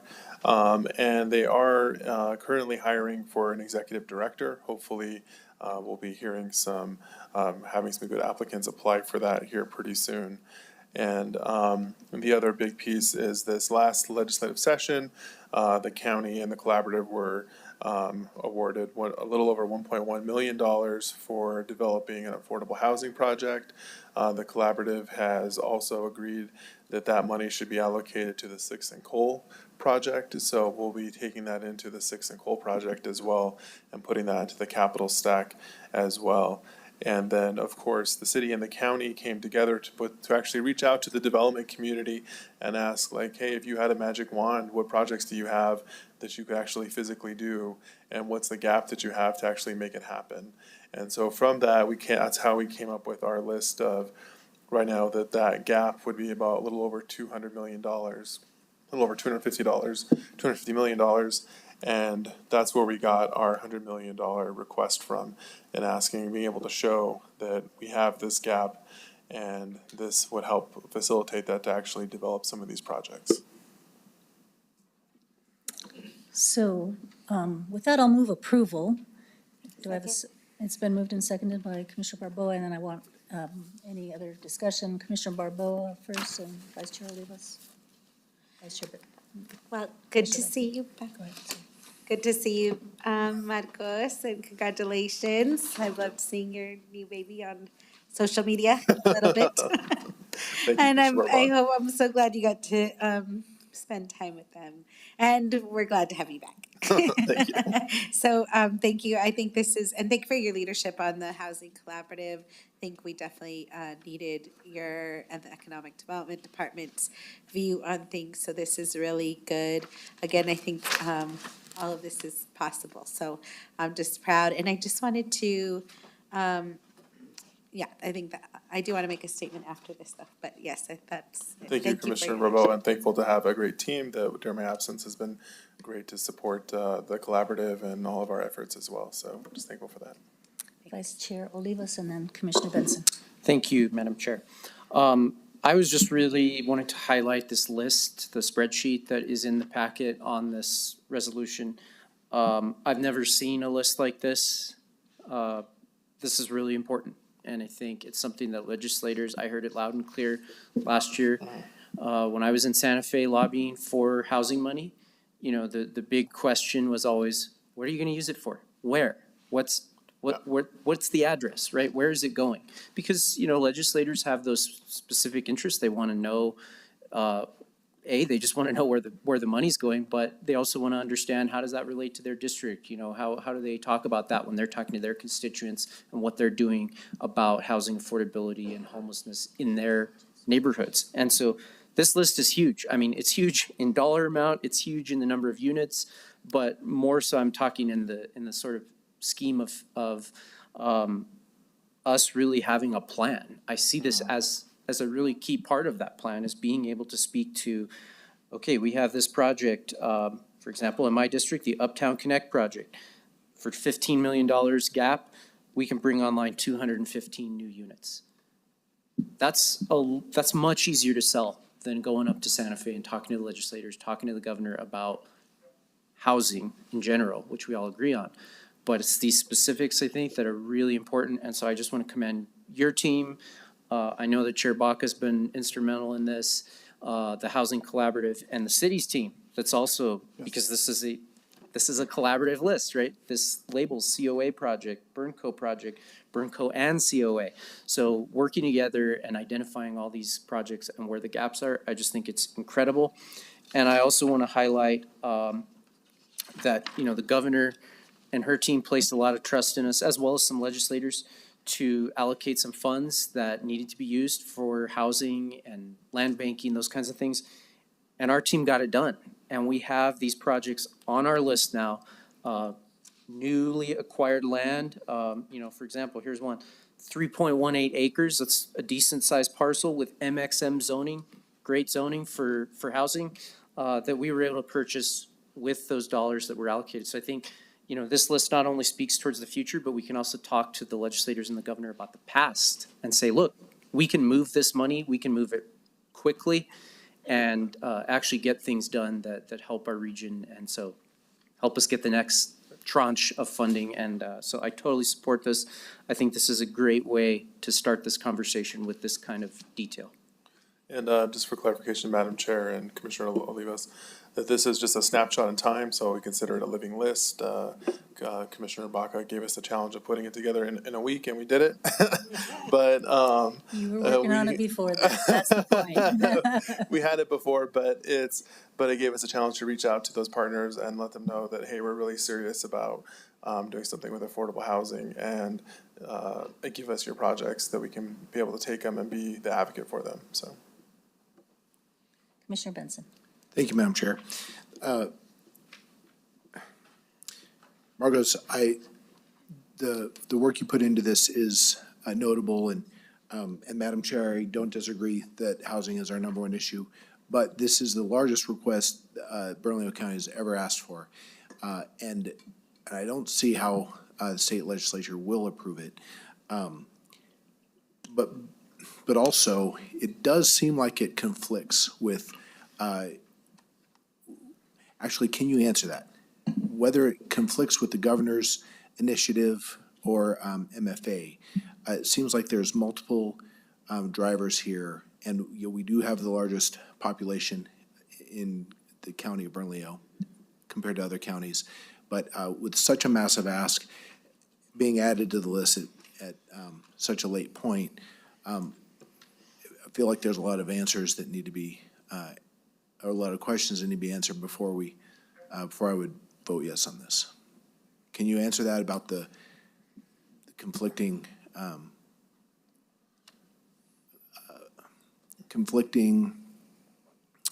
motivations for funding from the governor and all in regards to housing? Well, Madam Chair and Commissioner Benson, I think that if we don't ask, if we're not part of the conversation to be in the room, then we don't know what that answer is going to be. So this is us asking for that funding piece. The MFA and the governor's office are looking at different programming pieces, and so we're supporting both for being able to get some type of housing, more affordable housing options into the state as well. And so we are really advocating for our position of saying that we can allocate projects and showing our past history of being able to move money and being able to work with developers on developing projects, because the county itself over the last 10 years has done over close to 4,000 units with working with different developers, like the developer that's here today on Tierra Linda. So we have a past record of being able to work with housing developers and helping them do different capital stack structures that I think we can lend on our expertise to be able to get it done for the metro area, and wanting to work with those different partners as well from the MFA or from the governor's office, if the governor's office is still pursuing the Office of Housing in those items. Thank you. Thank you, Madam Chair. And I want to take a personal privilege and answer your question as well. And thank you, Marcos. I really appreciate it and appreciate the work that the county and city staffs have been doing, because it has been momentous. You know, they've been really working hard. I would like to say that these aren't in competition, because what it is the dialogue. We are saying this project list shows that there's even a greater need than the large ask that we are putting forward. And we did not want to be in competition with MFA and say, we're just going on our own path, because we know that New Mexico Housing and MFA wants to do something. We've seen some draft legislation that they want to do something like this big $500 million ask, including a set aside for local governments. And we agree with that, but it's not enough for the largest county in the state. So we felt that we want to support our partners, and this is a dialogue, this is an ask, but it is I understand what you're saying. It kind of was hard for me to start the conversation with my legislators saying, we're asking for $100 million. You know, we are asking for $100 million because the crisis is upon us. We need to be bold because we have a problem in our streets. We have a problem with affordable, available housing. And this bold effort of this collaborative is making that known to our statewide legislature that we can perform, and we need your help. So I just wanted to mention that, that a lot of discussion about your very question has been had. So. Thank you. And did you have, I'm sorry, I thought I did. Just quickly. Commissioner Bobo had raised your hand first, and then you, Commissioner Casado, sorry. Thank you. I meant to also make sure to say, so also, I think I would have just ditto to what you said, Chair, right? When we're able to show that there's a need, there's already partners at the table, this gets us at the table. And of course, the governor and legislature, along with, hopefully this gets Madquist to the table, right? This gets our staff to the table in that conversation. And I just wanted to make the record clear too, there are additional projects on here on the second page for my district, and they're also part of the way we're trying to think about affordable housing across my district, and that is alongside East Central Ministries. I just want to make clear to note to your previous comments that it's not also about avoiding the anti-donation clause. We are really pushing how to use the Affordable Housing Act to its full potential. It has so much potential in there, and in the first sentence it says that we can donate property, housing, land in order to increase affordable housing. And so let's push it to its full potential and make sure we're meeting what that Housing Act was even meant to be for. So really grateful for your leadership, and just wanted to make sure to note that, get it on record. Thank you. Commissioner Casado. Thank you, Madam Chair. So a couple of things. I hate to sound like a broken record. You know, this was added on Friday, and I wish I would have really had a little more time for me and my staff to kind of research it and look at it. I think all the points that you made are hugely, I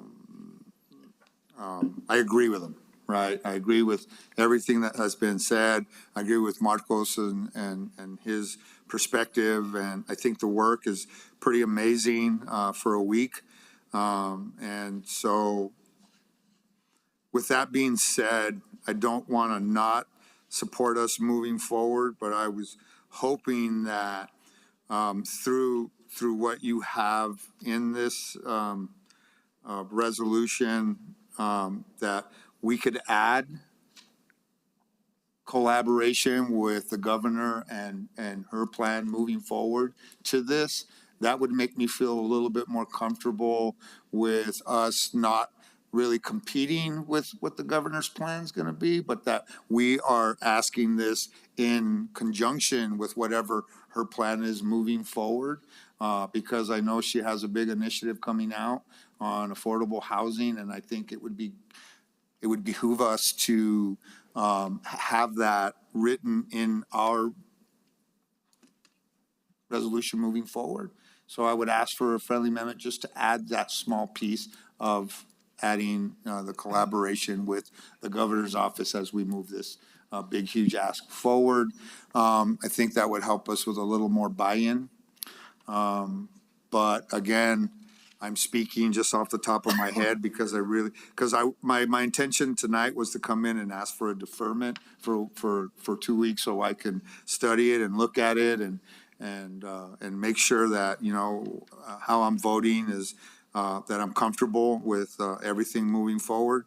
So all I really had this evening was ask a couple of questions that I had off the top of my head. And so I don't know if that's a viable thing for us to do, but I just felt like it was not in collaborative effort with what the governor is going to do, because this is more, you know, we're hoping that she'll look at this, but I think it would be probably better if we included that in the language.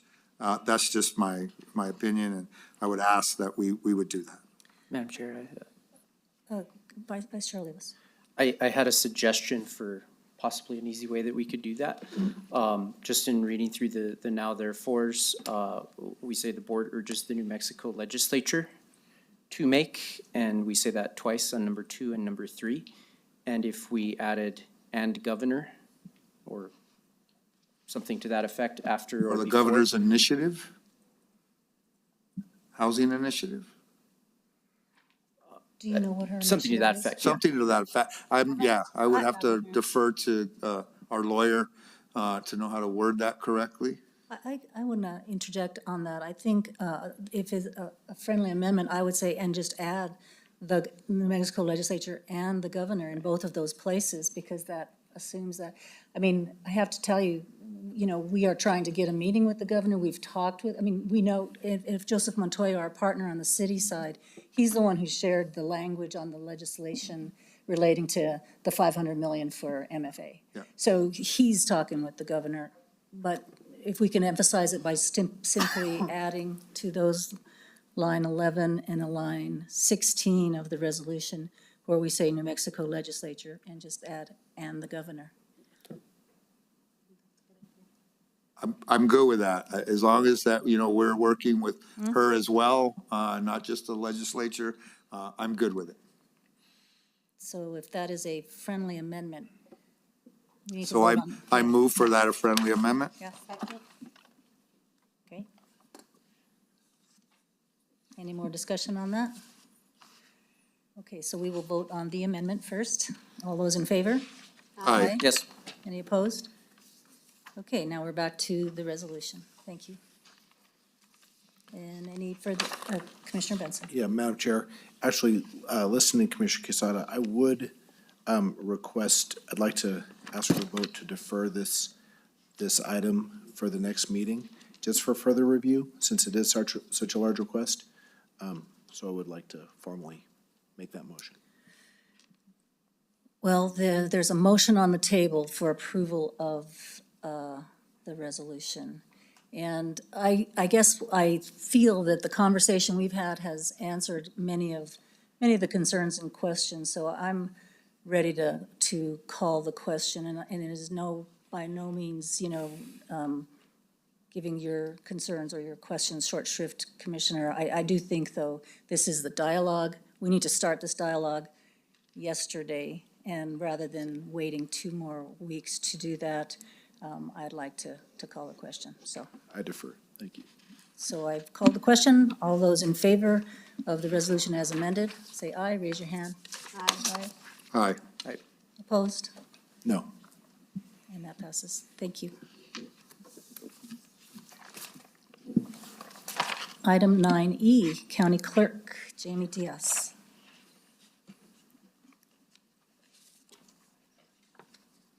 Good evening, Commissioners, Madam Chair, members of the Commission. On October 2nd, just a few days ago, the To'Hajiilee area notified us that the polling location we were using was condemned by the Navajo Nation. To'Hajiilee is the eastern part of the Navajo Nation. We worked with To'Hajiilee and the chapter house officials there quickly. We were offered another building. The building does work. We do have to have an election. And so we are moving kind of across the street. For those of you who have been out to To'Hajiilee, you know that the chapter areas are sparse. Their community buildings are close together, but everybody comes in for that. We do have a couple of issues with the building we're moving into, and they are ADA issues, such as door widths and ramps that aren't to the correct degree. However, we are requesting from the Secretary of State a waiver for those ADA issues. So we are asking the commission tonight to amend the current resolution on file for the 2023 polling place resolution. And we are asking that you remove the current location, the Desiderio Community Center, and move it to the Desiderio Chapter Administration Building, which is probably 200 feet, 300 feet away. With that, we are also notifying the commission that once this action has occurred, county legal will move into district court for district court approval. Under the election laws, we can't move polling places within 4 months of an election. I stand for any questions. Any questions, Mr. Diaz? No?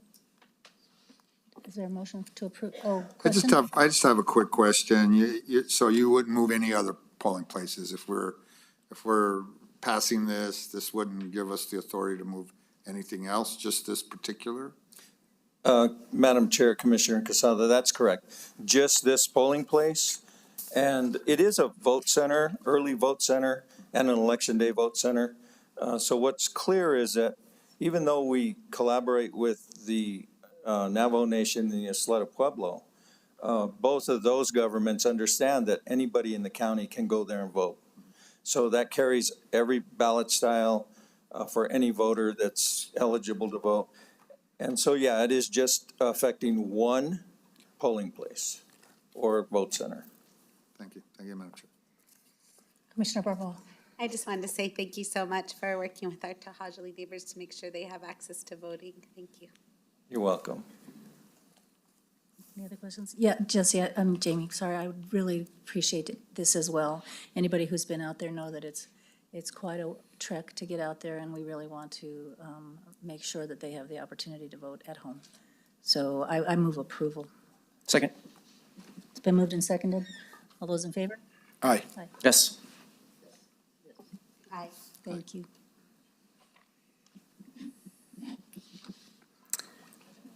Item 9F, Economic Development. This was removed from the consent agenda.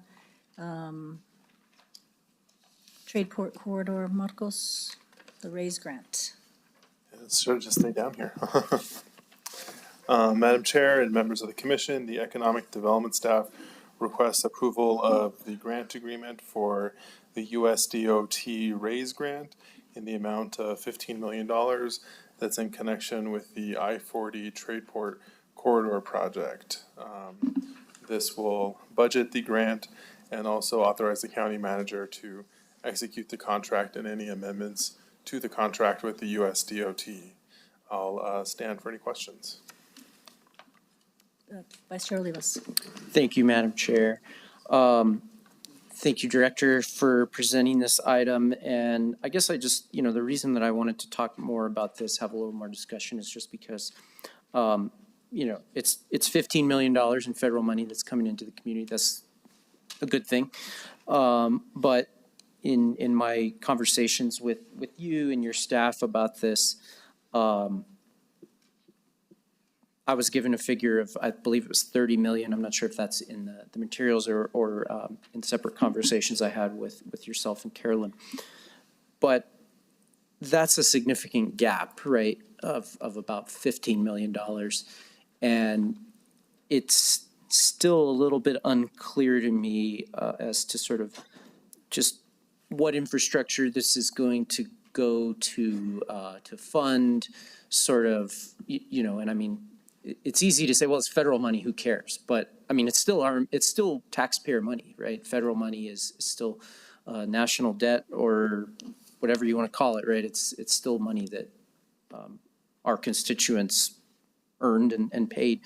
So I just kind of want to get a little more information on where this is going, and then what is the plan for that gap, and sort of what is the future need? Is 30 million all we're going to need for this, or sort of what's the long-term picture as we think about the long game here?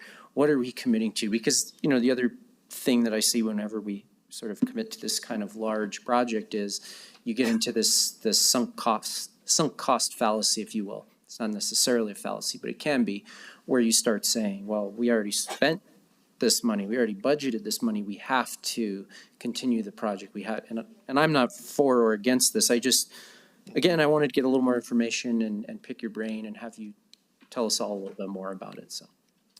Sure. So Madam Chair and Commissioner Olivas, so this specific project is $15 million for the entire corridor, which means includes here locally in Bernalillo County, and then in Kingman, Arizona, and Winslow, Arizona. These funds are specifically for planning dollars, so not for actual implementation of infrastructure.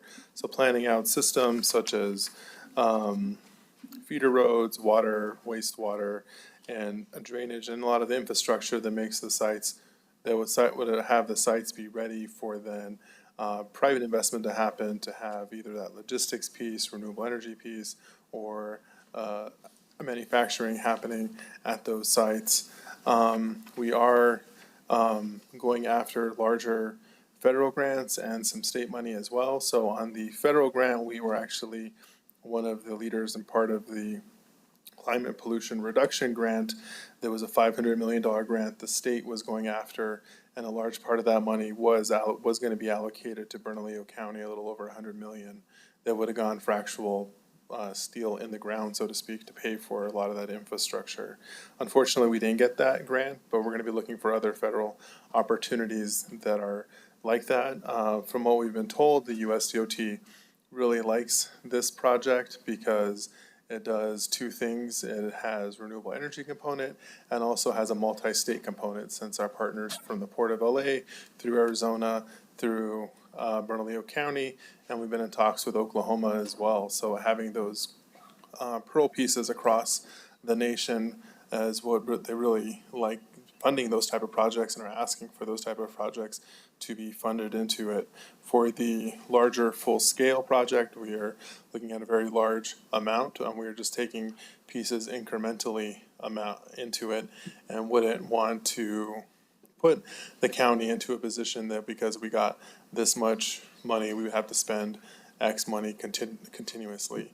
So we are thinking about it very proactively and making sure that we're going to be in the best position. In terms of local funds, on our GEO bond, we have just over a little under $2 million that's for a build out of a Trisco Vista. And then we are working with Representative Lundstrom to, similar to like what we just talked about with affordable housing and creating a large fund for that locally here, is create a large fund for the other trade port projects, because we're not the only one. There's also an I-10 trade port project that Donana County is leading, and also one in McKinley County that is working with I-40 as well. And so Representative Lundstrom wants to have a large set aside from that would be working with NMDOT to fund infrastructure, actual infrastructure, not just planning pieces in there. But if we want to get to the specific needs of that this 15 million can fund, I'll ask the Deputy County Manager Archuleta to speak to those points. Commissioner Casado. Thank you, Madam Chair. You know, for Madam me, Chair. I think this is really important. And just because of my experience with. Excuse me, Commissioner, sorry, I neglected to let Elias come up and Oh, answer okay. that rest of the question. I apologize for interrupting. It was That's my okay. fault. That's all right. Good evening, Madam Chair. Commissioner Oliva's. As Marco said, we're taking a strategic approach to how we're doing in the planning. So specifically, what we're looking at from the county component in the planning of this one is we have the the infrastructure network along the Atrisco corridor, which includes arterial and collector roads that kind of feed the area, the entitled properties just to the west of Atrisco Vista along the corridor.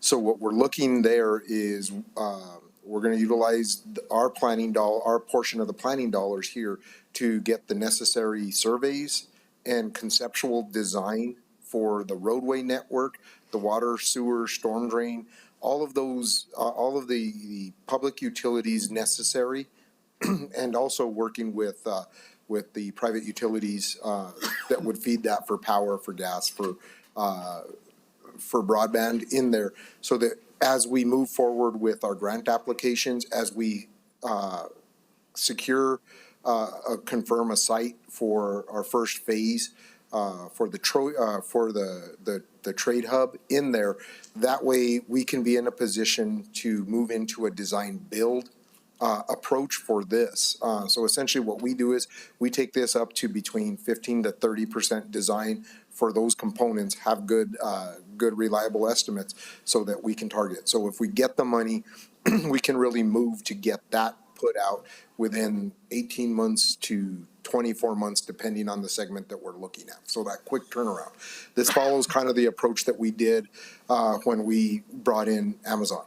And this being said, we use our internal forces. We used firms that were already familiar working in that area, where we put in $8 million of infrastructure from design to opened for business in less than 18 months in there. That's the model we're using for this. So here, we're really hedging our approach to this. So we'll take it up to a point where, like you said, we're really not married to anything until we have some set designs and set funding for this. So, Madam Chair, if I could just finish. Thank you both. That's really helpful. So, what I'm hearing is that in a way, we're sort of a fiscal agent for the whole corridor, or several pieces of that corridor, our piece, but then also those Arizona pieces. So that's part of this. And then sort of segmented from that, our part, Deputy County Manager Archuleta is saying that we will use that for the Atrisco Vista corridor planning and sort of teeing that up. So that also chips away at some of the costs that we have on our books as far as what is needed on that corridor. Am I on the right track there? Correct. And Madam Chair and Commissioner Olivas, just to clarify as well, we're going to be using our on-call contractors for a lot of the design pieces that are also able to work in the Arizona market as well. So we're able to really keep a close eye on what's being done, since we are responsible for what's happening in the Arizona market as well. And we'll be exporting some of our workers to another state, which is, I'm saying that in a good way. If we're using our contractors. Madam Chair, Commissioner Olivas, that's correct. Like, the work will be done out of the New Mexico offices of these firms for the most part, because it is a working. That's the beauty of our industry now, with teleworking, everything else like that. This work can be done here with, keeping that GRT for those professional services here in the county. That's great.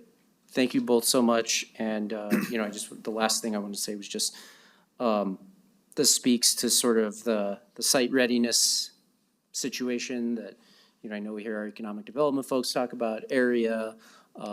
Everybody's aware of this. And so, it sounds like we're getting ahead of that curve a little bit. So thank you. Commissioner Quesada.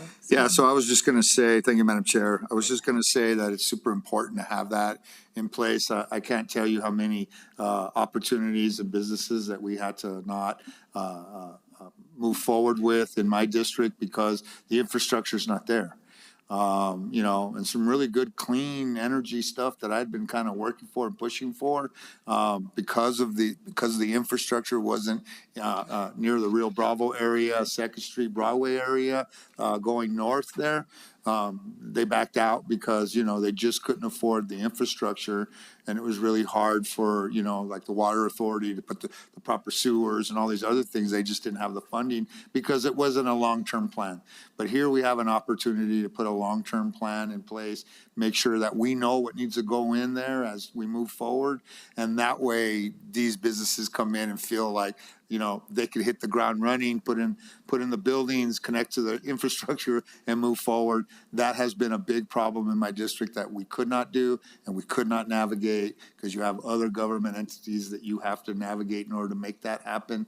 And here I think is a really prime example of what we know moving forward and how to do it. So I just wanted to throw that out there that we think about that because it has really inhibited me being able to bring in some nice, clean, good paying jobs in the South Valley.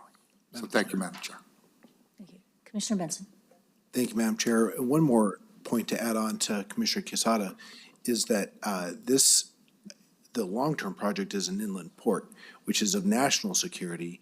After the meltdown we saw during COVID with the supply chains breaking down, this would elevate New Mexico, specifically Bernalillo County within New Mexico, as a lifeline for the rest of the country.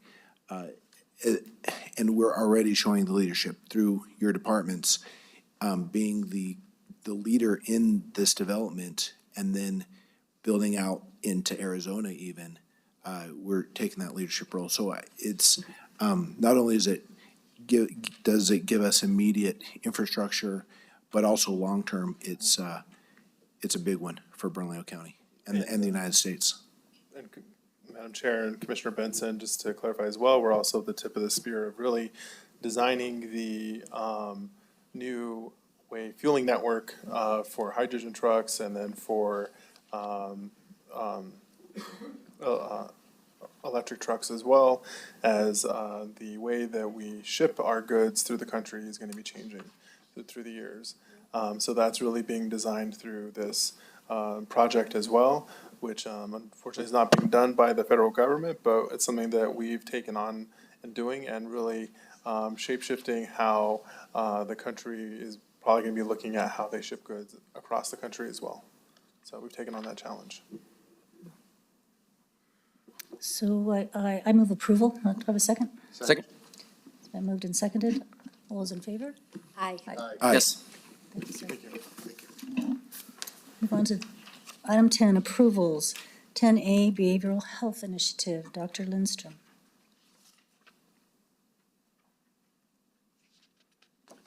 Good evening, Madam Chair, members of the Commission. Under the Behavioral Health Initiative, we'd like you to consider a motion to, one, authorize the county manager to award RFP number 4624EM for multi-award for behavioral health program services. Two, authorize the county manager to execute the agreements with the highest rank offerers. Number three, authorize the county manager to execute subsequent amendments and service requests related to the agreements. And number four, authorize expenditures exceeding the county manager's $300,000 signature authority limit pursuant to Administrative Resolution 2023-77. Thank you, Dr. Lindstrom. Any questions? Commissioner Barbeau. Hi, thank you, Dr. Lindstrom. I wanted to make sure, so this is a multi-award for behavioral health. Does multi-award mean multi-year award or? I normally say multi-year award, but I'm just reading what is before you. So, but is it for multiple years? Yes. Okay, and then and this is what normally folks, our nonprofits across the county can apply for, and they get a notice if that there's an open RFP at this point. The way that I think about this is that this is really a preferred vendors list. And once you're on the preferred vendor list, as we identify needs with our two new strategic plans, one for the opioid settlement funds and the other for our GIT monies under the Behavioral Health Initiative, then we go to the preferred list relative to amending those agreements to provide a particular service. And I've always just been so interested and not quite understood because there's different times of the year that we issue RFPs from either our preferred list or a bigger list. But so this is money that the Department of Behavioral Health Services has already asked in through this year's budget. Like, this is our current, it was expected that we'd be putting an RFP for services out under the current budget, or would this be also tapping into, if it's a multi-year award? Madam Chair, Commissioner Barbeau, would you ask that question again? I guess please? what I'm asking is, because I think with the new changes, the strategic plan, as I've said multiple times, I want to see what's possible with sort of all the buckets of funding or whatever. And I know a lot of the nonprofits across the county rely on the county for funding. So these awards are important, and these are among our preferred providers list, but I haven't ever seen a regular rhythm of them come before us. So I'm asking, is this a regular rhythm of funding that was already expected from our behavioral health budget? This particular procurement is associated with the GRT funding under the Behavioral Health Initiative. Whether we would use a similar mechanism for the opioid settlement funds is something that we will have to decide once we see that strategic plan. In all candor, I am new to this methodology myself. I can say that this is still an open procurement, and that as a result of that, I can't comment on, who's being awarded a contract under this provision. Beyond that, I don't know quite how to answer your question. Perhaps we could come back to this subsequent to this venue and explore the answers to your questions. Thank you, Dr. Lindstrom. And I think Julie, or maybe. Madam Chair, Commissioner Barbeau, just if I may, so the reason why you haven't seen this often is this is the second time the solicitation has occurred since the adoption of the GRT when we had a plan in place. So it was a 4-year solicitation that expired in this year, so that is why we are going out for another multi-award. The reason why it's not multi-year is because it's a multi-year of multiple vendors. And so there's no financial implication with this solicitation because it is just for preferred vendors. And then once those are established, then we will go out for mini proposals where we ask for those vendors to submit proposals to us where there's funding tied to them. So this is the second time we're doing this at this stage. As it applies to the strategic plan for the opioid funding, when we have these vendors in place, they're just not tied to BHI or GRT funding. They could potentially utilize, it's open to all funding sources within the county, just not specific to BHI funding. And that's a testament to Lisa Sadia-White, who added that into the procurement so that it's just not tied to that funding source. So it's kind of killing two birds with one stone so that when we are prepared to spend the opioid funding, we already have the procurement in place. So hopefully that answers your question. The first part definitely did. I think I wasn't expecting the opioid settlement funding, which I'm excited we'll keep learning more about. I just did also want to know, to the BHI, and this was a lot of conversations we had with finance and our interim county manager Reagan, just about that we want eventually for us to think about all the funding, whether it comes from from the GRT, or it comes from opioid settlements, or it comes from the state gives us a grant, or we get federal grants, that we're thinking strategically about all our funding that was part of the ordinance. But I'm really glad to see this going through, and I move approval. Second. So any other further discussion? It's been moved and seconded. All those in favor? Aye. Aye. Yes. Thank you, Dr. Lindstrom. Thank you so much, and thank you for the clarification. Okay, we are on 10B, Human Resources. Amendments to the Bernalillo County Family and Medical Leave Act Policy. Director Bernadette Perez. Good evening, Madam Chair, Commissioners. been a minute since I've been up here with you all. So yeah, we have some recommended changes to our existing FMLA policy. Hasn't been modified in approximately 10 years or so. And with me tonight is my benefits manager, Mr. Christopher Boyce, that will help walk us through some of the changes.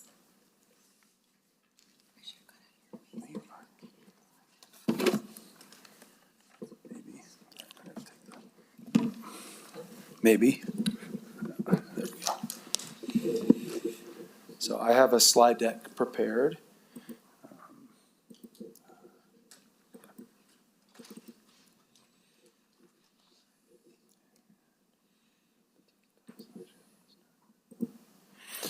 So we are here to ask for adoption of some revisions to our current Family Medical Leave Act policy. So the rationale for the policy change was twofold. One, we did have an internal audit at MDC that identified some gaps within our policy. The auditors thought that some clarification in the policy would strengthen our ability to administer FMLA countywide and at MDC in particular. In a routine examination of policies, we did look at it and see that it had not been re-examined in quite some time, and it did have some items that could be addressed and maybe some reorganization that would make the policy clearer for both employees using family medical leave and the staff administering family medical leave for employees.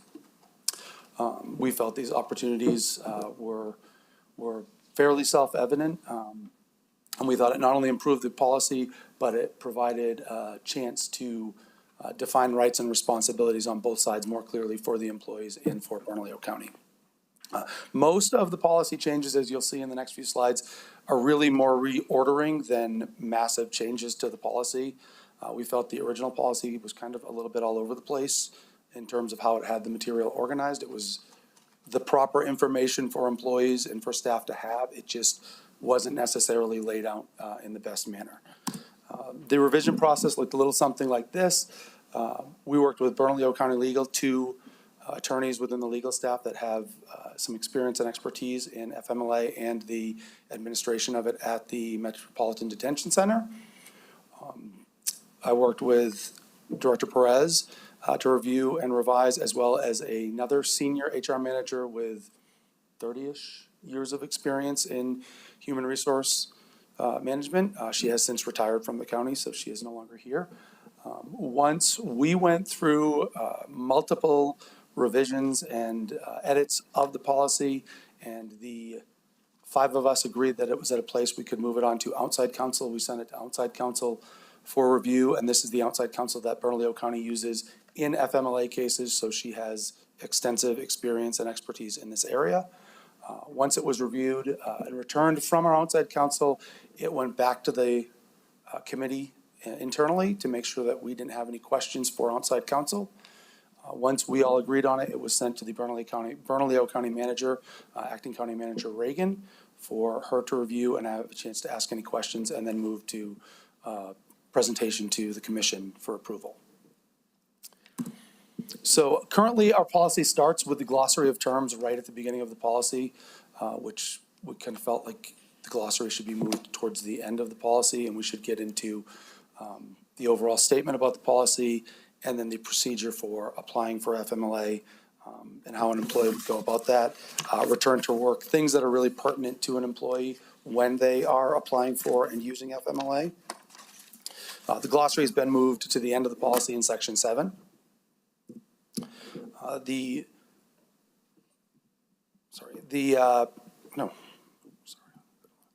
Section 2 is now eligibility, entitlement, paid status, and benefits. These are all in the current policy, but they were sort of spread throughout the policy. We felt grouping them together, again, made sense for the employees and using FMLA and employees administering FMLA to know right where to go when these questions came up.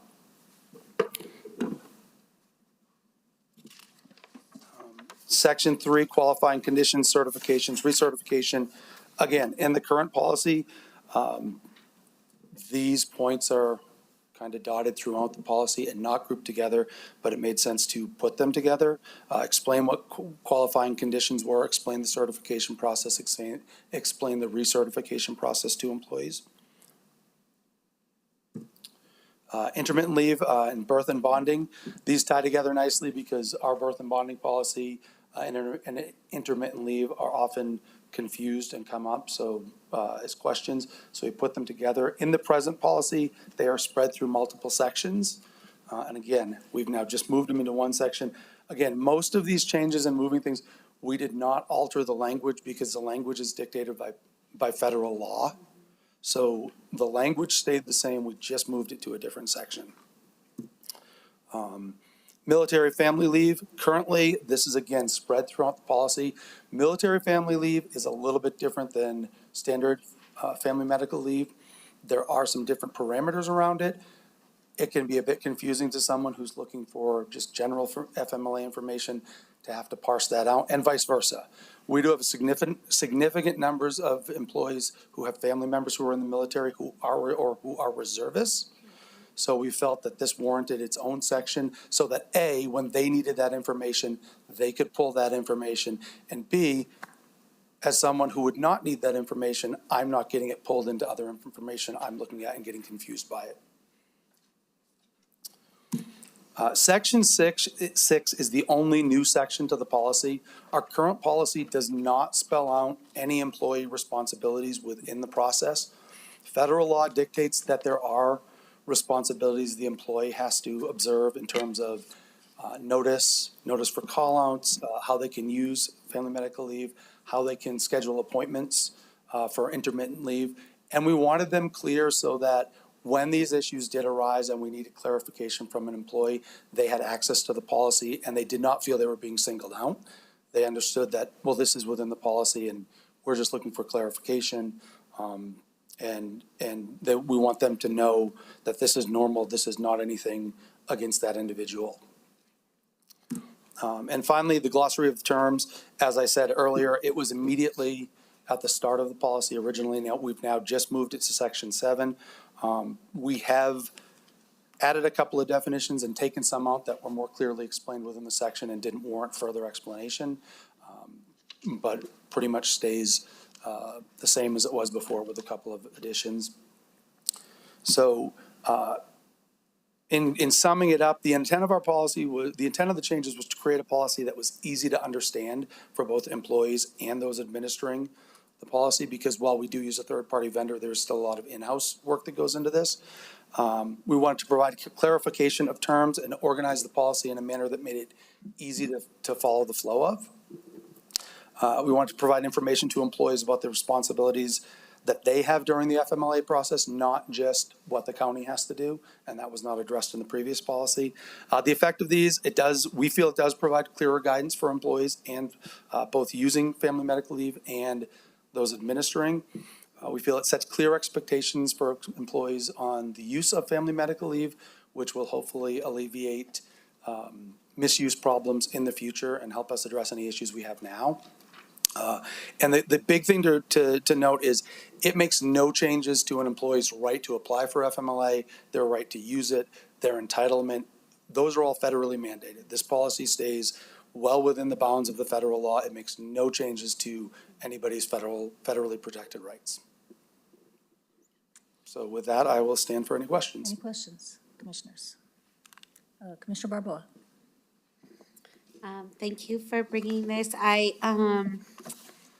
I understand that, so this was mostly to make it more understandable to Yes. employees. I like the section, the added section, so folks know what they have to do and they're not calling and asking.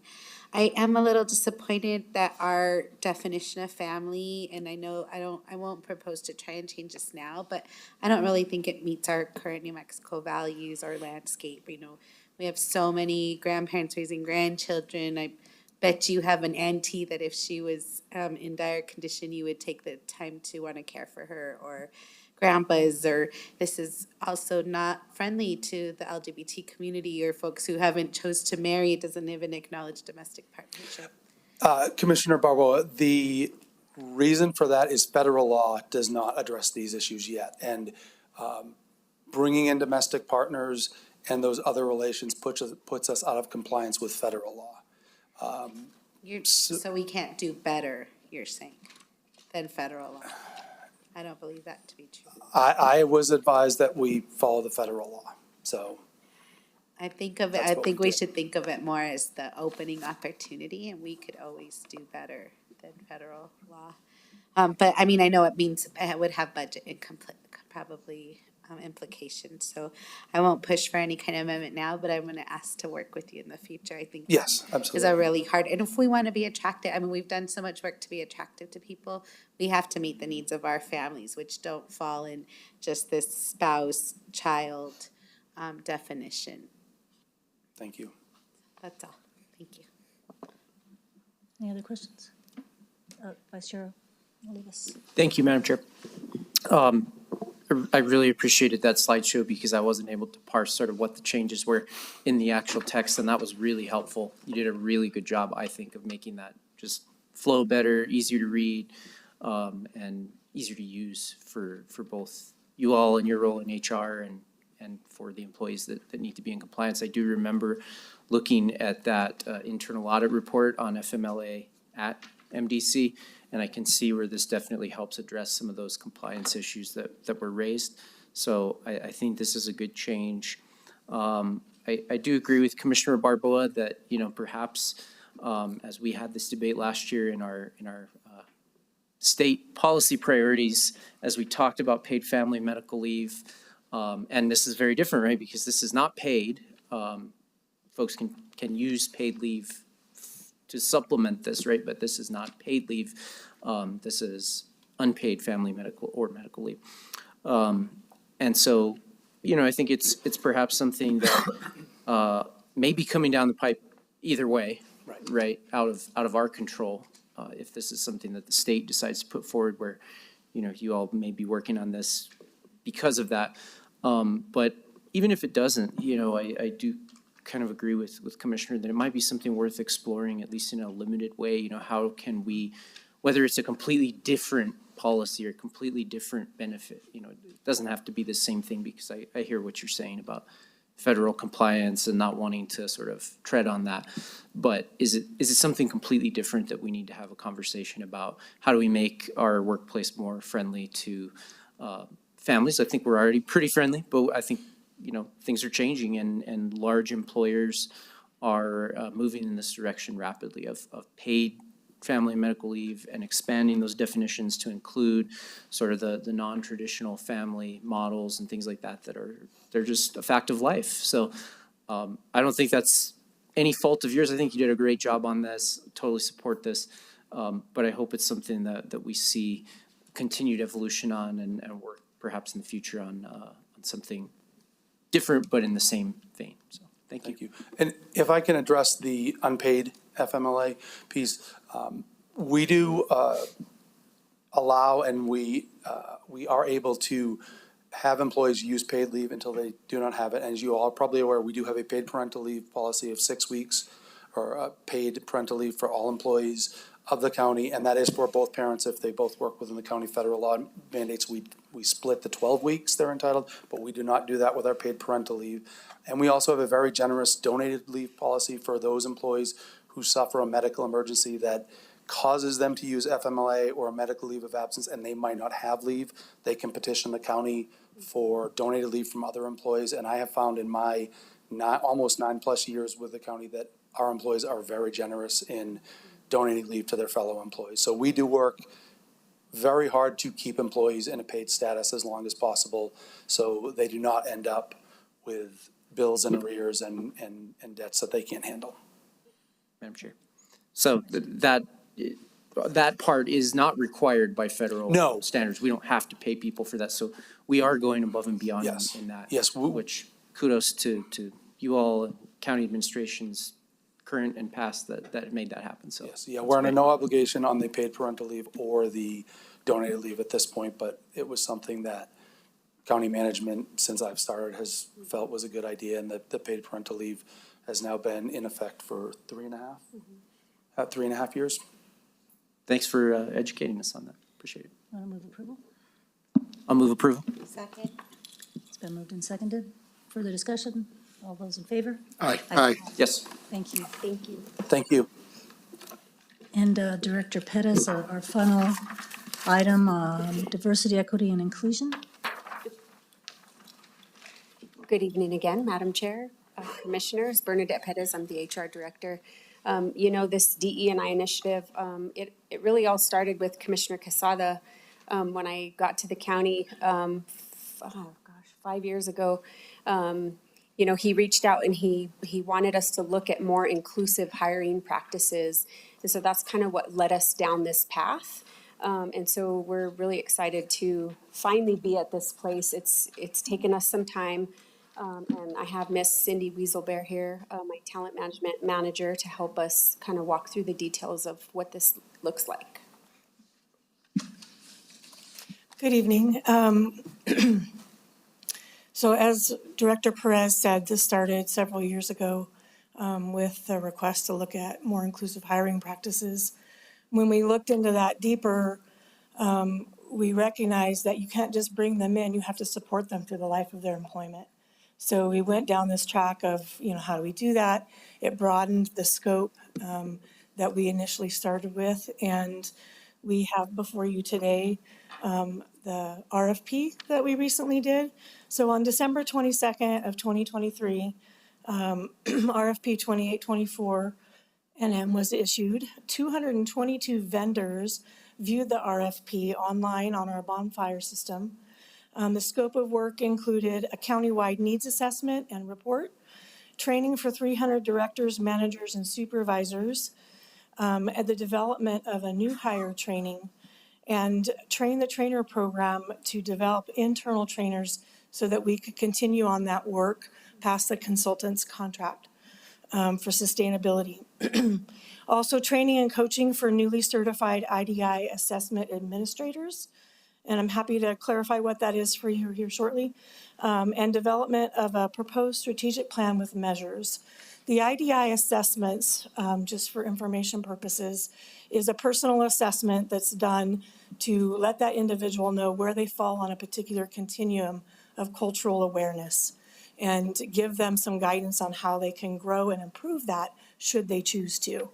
So that assessment is something that we're able to do internally now. We have certified administrators for that on staff, and they will also do the debrief for that. But this contract includes some coaching and training because they're new at it. And Deep Sea, which is the consultant, is an expert. On January 4th, we had a non-mandatory conference meeting. On the 18th of January, all proposals were due for submission, and the RFP was closed. We received 20 proposals. On January 24th, we had a distribution meeting, and the selection committee began reviewing proposals. That committee included Captain Pete Golden Jr. from the Sheriff's Office, Deputy Chief Zach Lardy from Fire and Rescue, Rocky Gutierrez, Chief Compliance Officer, Don Hill, HR Labor and Employee Relations, and myself, the HR Talent Manager. We had evaluations meetings that went through from February through March, and on March 20th, the committee unanimously voted to select Deep Sea Consulting for recommendation for award. We had negotiation meetings began on April 30th with Deep Sea, and for the amount of $551,500. And we're requesting the approval of the motion to award request for proposal RFP 2824 NM for diversity, equity, and inclusion consulting, approve the service agreement with Deep Sea Consulting, authorize expenditures exceeding the county manager's signature authority limit of $300,000 pursuant to Administrative Resolution 2023-77, and to authorize the county manager to execute any subsequent agreements, amendments, and/or change orders to the agreement between Bernalillo County and Deep Sea Consulting. And with that, I stand for questions. Questions, Commissioner Benson? Thank you, Ms. Weaselbear. Sure. Did you say the total contract was $551,000? $551,500, yes. Okay, thank you. I support Commissioner Quesada's request and this initiative.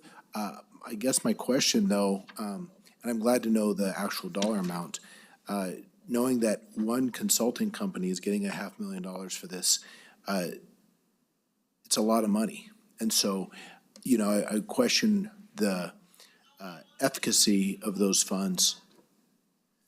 Excuse me. Sorry, No, I question the efficacy of those funds being used in this area. And I wonder, it sounds like we've already started developing these, some DEI policies in terms of already getting folks trained. Did I We've been catch that moving this correctly? direction for some time, yes. Yeah, great. And we negotiated the original proposal cost proposal from Deep Sea was around 650,000. So we negotiated it down as well. Okay. I guess what is the need here at the county I love the county and I think we do a great job. Not that we can't improve, but in terms of our diversity in every sense of the word, the equity we treat employees with, constituents with, and the inclusiveness of us as an organization, $500,000 seems like a lot of money. So is it that we need that much help going forward? Well, I wouldn't say it quite like that. What I would say is that we don't know what we need. And the big portion of this is around looking to see what doing a needs assessment, looking at our policies, looking at our practices, talking to the employees, talking to you all, finding out what we need, and then developing next steps. So it's not coming in and just doing it. It's coming in and evaluating where we are. I know there are some policies that in some sections you'll see, in the like say reprimands or disciplinary, you might see reference to female, whereas in promotions, you'll see reference to male. There's a lot of things that are outdated. And yes, we do need to really look in and dig into that and see where we need to go. So we did the DE&I committee. We formed a DE&I committee early on. The DCMs each appointed somebody from their division, and we started looking at it and talking about it. And we did kind of a precursor survey to see where we were at. And a lot of the responses that we got from staff were that they didn't feel like they were given fair leadership opportunities, that they weren't able to promote. And there's like a whole list of them that we got. So that kind of propelled us even forward more, which brought us here to today. So there was some definite feedback from a significant amount of employees around, those kinds of needs and feeling excluded or looked over because of I can't even say it. LGBTQ. Yeah, thanks. So, the DE&I committee has done a lot of research on this and done a lot of digging and looking and seeing, and we would not be here today if we didn't think it was appropriate. Okay, thank you. Thank you, Madam Chair. My question is just, this is a lot of money to go to one consulting company for a topic that I do feel is important, but $500,000 is a lot of money for one consulting company.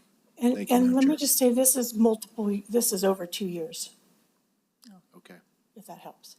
thank you. That was not stated in the statement. Thank you. Vice Chair Olivas had a question.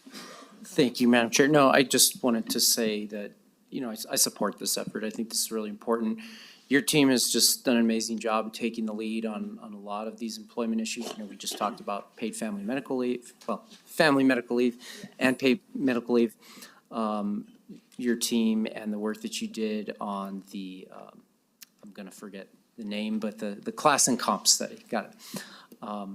That was huge in I think putting the county forward as a model employer in the region, in the metro area. And I think, this is just one more step. And look, I know that a lot of this has kind of gotten caught up in the political vocabulary, where, the wokeism, DEI is this bad word all of a sudden. But there's some really apolitical employers or people that, I have a lot of respect for as a business person, business leaders, right? Corporations, Fortune 500 companies that speak to the importance of this kind of work, whatever you want to call it. We can avoid the acronym. But the importance of making sure that hiring practices and retention practices and policies and procedures fit with, as we just talked about in the last discussion, fit with the changing dynamics of family and culture that we have across the country, but particularly in our community is a little different from other communities, as other communities are different from us. I think this is just important. It is a lot of money. I totally agree with Commissioner Benson. You know, it seems like a lot, but I think you get what you pay for in this situation. And, you know, if we really want to have that deep dive, I think we have to do that. We put a lot of money into our workforce through that class and comp study, but it's not a one and done. We have to keep going and keep evolving because the workforce doesn't change. Private sector folks like Commissioner and I, we're able to evolve our businesses a lot faster than a large organization like the county. So we've got to keep chipping away at this. And so I think we've got to continue with this. And I think this is an important way to move the needle. Thank you. Thank you. Is that a motion? A motion to approve. Second. Moved and seconded. Commissioner Barboa. Thank you, Madam Chair, and thank you, Commissioner Quesada, for leading this effort. I'm so grateful for that. So thank you so much. And it means that we're already so farther along the way. I'm so grateful. I think we are everywhere is in need, but as we see, we're a large entity, and so getting all those people trained, I don't think this number sounds astonishing to me. Even over 2 years now, I'm like, is it enough?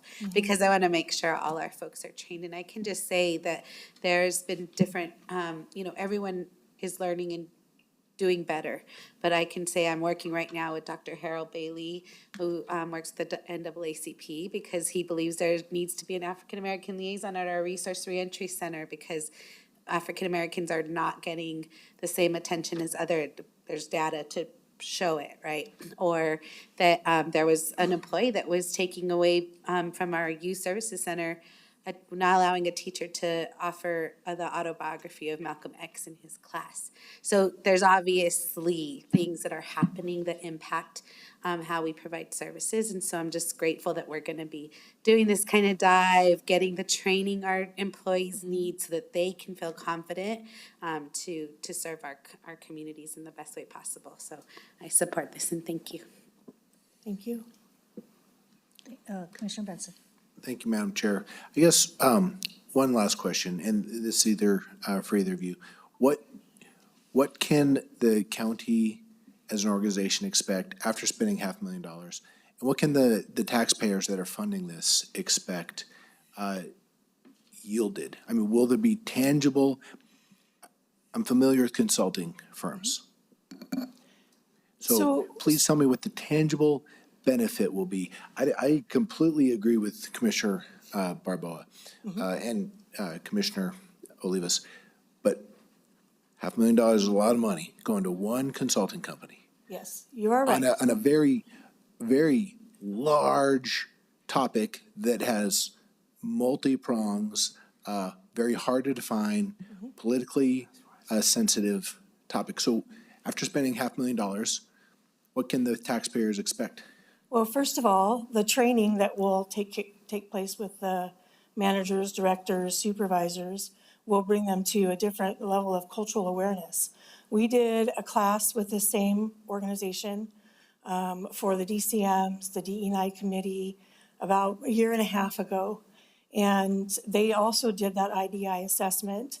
And on those IDI assessments, significance is considered 7 points.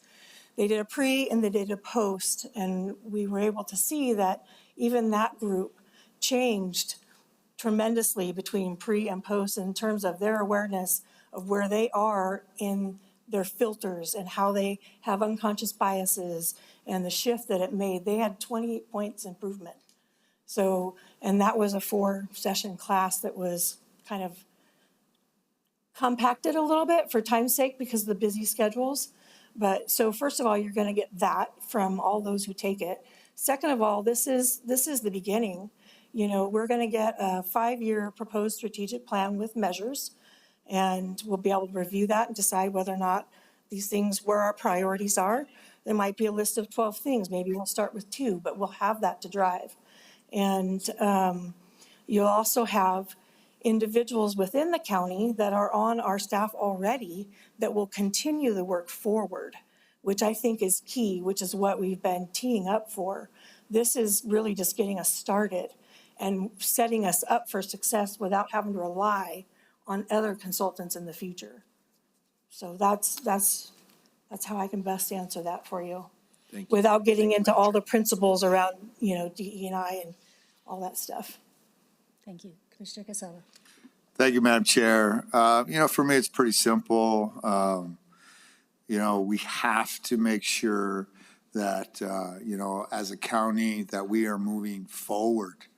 If you end up with a culture of employees and department heads and everybody that works for the county doing the same old thing and not educating themselves and not learning how to move forward, we get complacent. We come from an area here in New Mexico that, we get complacent and we don't like change, and that's not how my boss did it, and that's not how somebody did it. Whether it was right or wrong, we stick to that, right? I'll just use education as an example. My parents, I had really great parents. They were, I came from a loving home. We were poor. It was 8 of us in a bedroom and a half, but I had parents that cared about their children. But the problem is they didn't know how education worked and who was responsible for education. They're the leaders of our family, but they sent us on a bus, sent us to school and said they're responsible for education. And they didn't know that they were actually responsible for their children's education. And because I learned that later in my life, I changed that in my family dynamic.